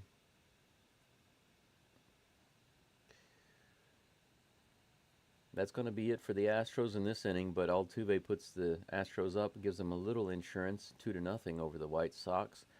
Overall, this is a pretty miserable game from the plate for the Astros, but at the same time, you can't quite be too surprised, although the Astros' younger players and rookies had the opportunity to do something this game. You can't expect them to just come out and be balling and scoring 6 or 7 runs. But, you know, the proven players on the team right now, the veteran Jose Altuve comes through with a solo shot. He's got 3 hits this game. Yanner Diaz had a home run robbed, a 3-run shot robbed from him right in the beginning of the game, but he came back and got a solo home run later. This could have very easily been a 2-home-run game for Diaz. Right now, this game could be 4-0. Just on the backs of Altuve and Diaz. As it stands, the Astros haven't gotten any run support from their rookies and the bottom of the order. They've stranded a lot of runners, and so there we are, 2-0. 5 hits for the Astros, 3 hits for the Sox. 2-0 as we go into the top of the ninth. So this game is getting close to the end. We'll see who the Astros have coming in. Looks like Josh Hader. So I will be able to go ahead and fix that. That's been updated on the screen. So let me change that picture now while I still have the opportunity, while we're still in the break. Looks like we're going to be drinking some Haterade here in the ninth.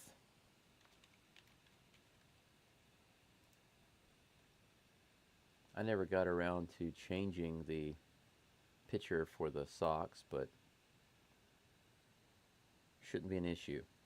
I'm just going to leave it as it is. Brebbia, I think, was the last pitcher, but I didn't get around to downloading his picture, and I'm not going to worry about it.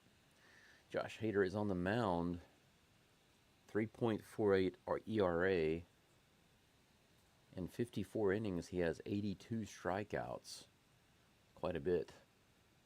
First pitch to Nicky Lopez on the way, 95 miles an hour, high out of the zone. Man, lots of comments in the section that in the live chat section that I've missed. I'll have to catch up on that in just a minute. Next pitch is swing and a miss in there. 1-1 is the count as Lopez misses that one. I was all the way down last now. At the very end. Oh, really cool. That's funny. Let's go Astros. Philip Castillo, welcome back, man. It's good to see you. Nicky Lopez takes that one for strike 2. I think he took it. I didn't see him swing. I was looking on the live feed. On the live chat feed. 1 ball, 2 strikes. Either way, the second strike. Hader looking for the first strikeout in the first out of the inning. That was high, 97 miles an hour, way out of the zone and inside. That'll be 2-2.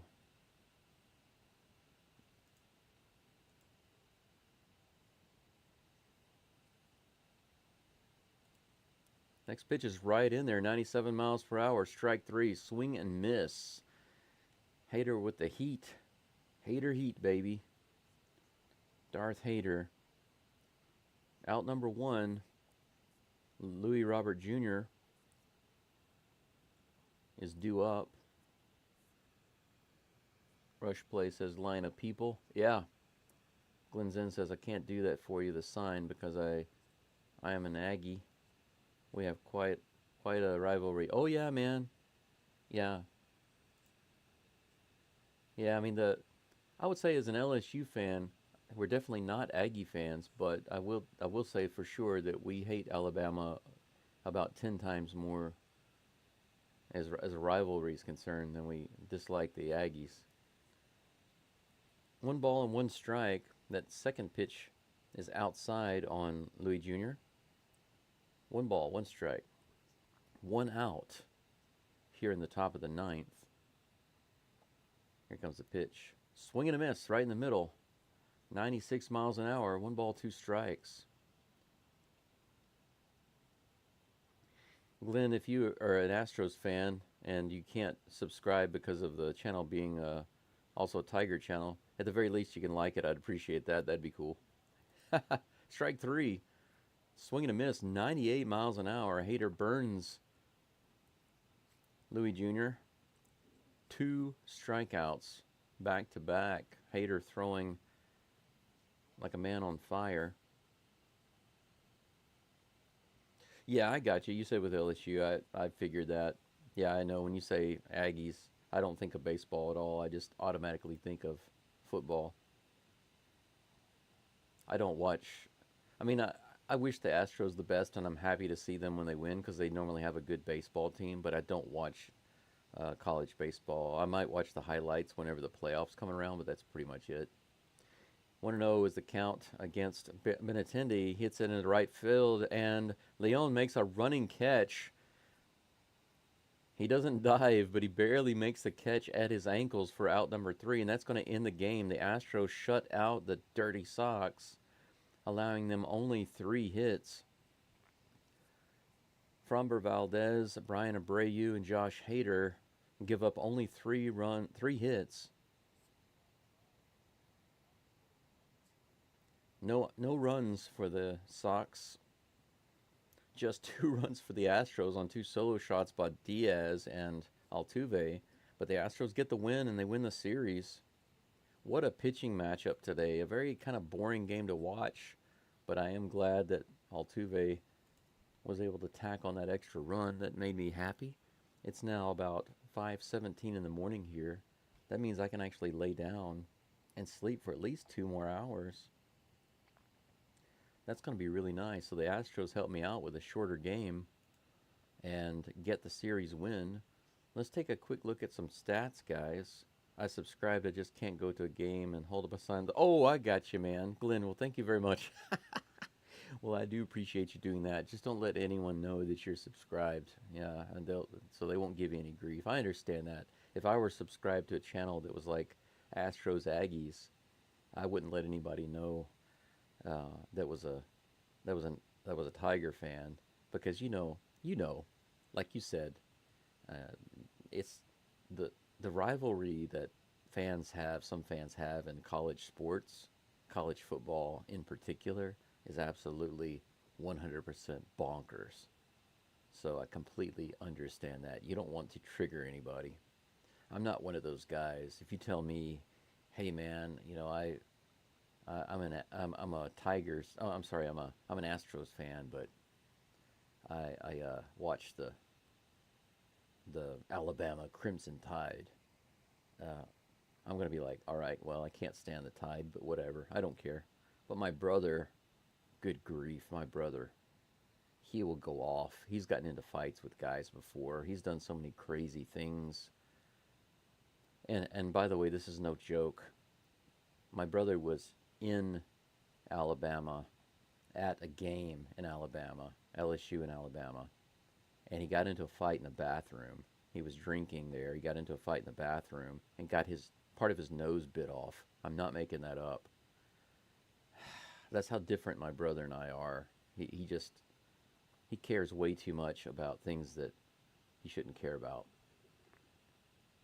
Go to another college football game in another city, get drunk, and get into a fight in the bathroom. I mean, seriously? Yeah. Woo, we win.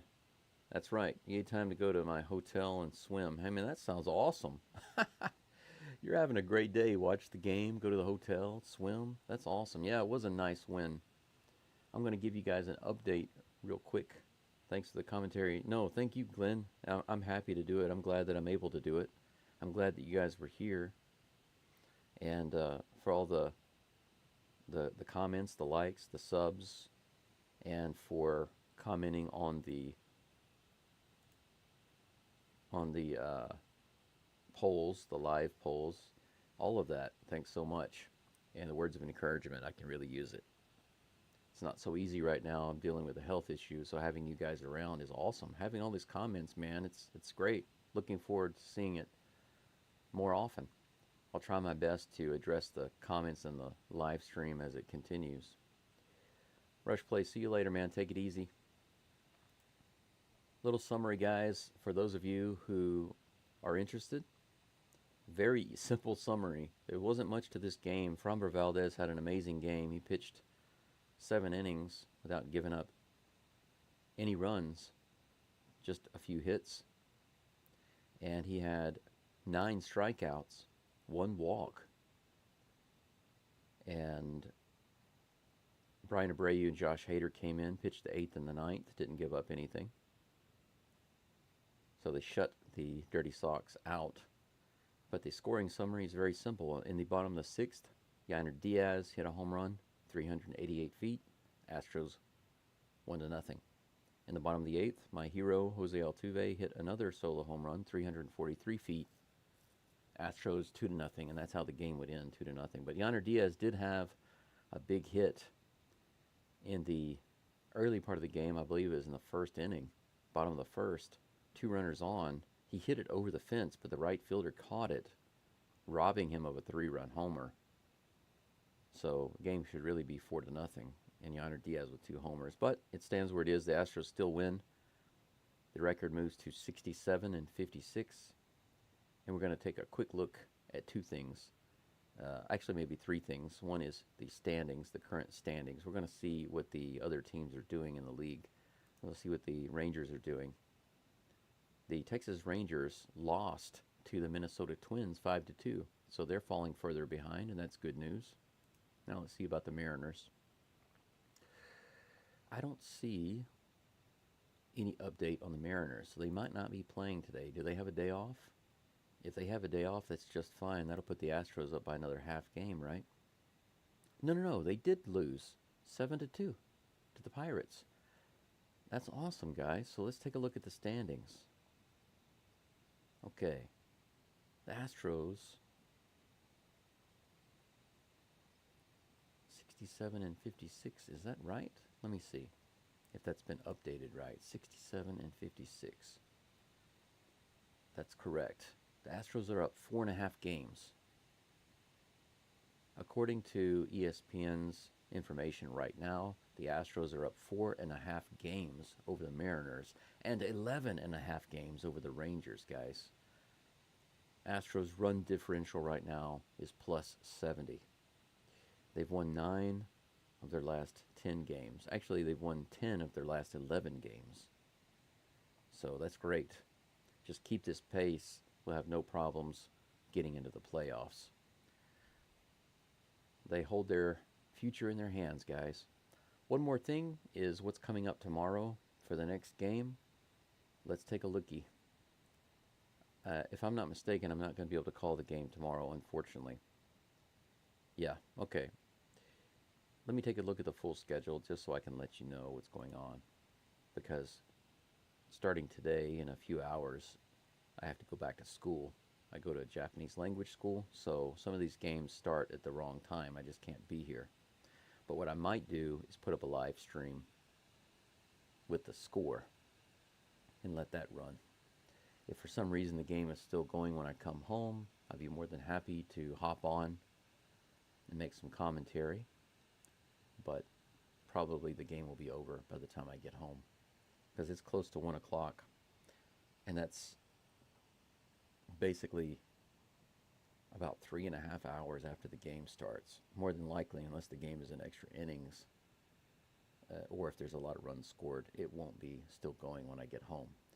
But the long story short is that the game tomorrow and the next day, I can't call those games, which I'm really unhappy about because tomorrow, Yusei Kikuchi is on the mound facing Hulk, or Hulk, however you say his name. It's going to be a home series versus the Boston Red Sox, a 3-game series at home tomorrow, the 20th and the 21st. But I will be with you on the 21st. The game is once again at 3:10 in the morning for me. It's a middle of the night game, so I'll be up for that game. And then I won't be able to see you again until Saturday and Sunday's games. Or rather, for you it'll be Friday and Saturday. But for me, it'll be Saturday and Sunday. That'll be the 23rd and the 24th. The games at Baltimore, which I'm excited about. Those are big games. So game number 3 versus Boston, I'll be here. Game number 2 and 3 at Baltimore, I'll be here. I will try to put up the live score for the first 2 games versus Boston. So if you want to check in and just follow the live score on the screen, feel free to do that. But I most likely will not be here to live call those games. So there we are. That's it, guys. Smoke weed every day. All right, guys, that's it. Thank you for listening in. That's all for today. I've got nothing else to say. Thank you again for joining, supporting the channel, and let's just keep going. Go Stros, and I will see you guys in a couple of days.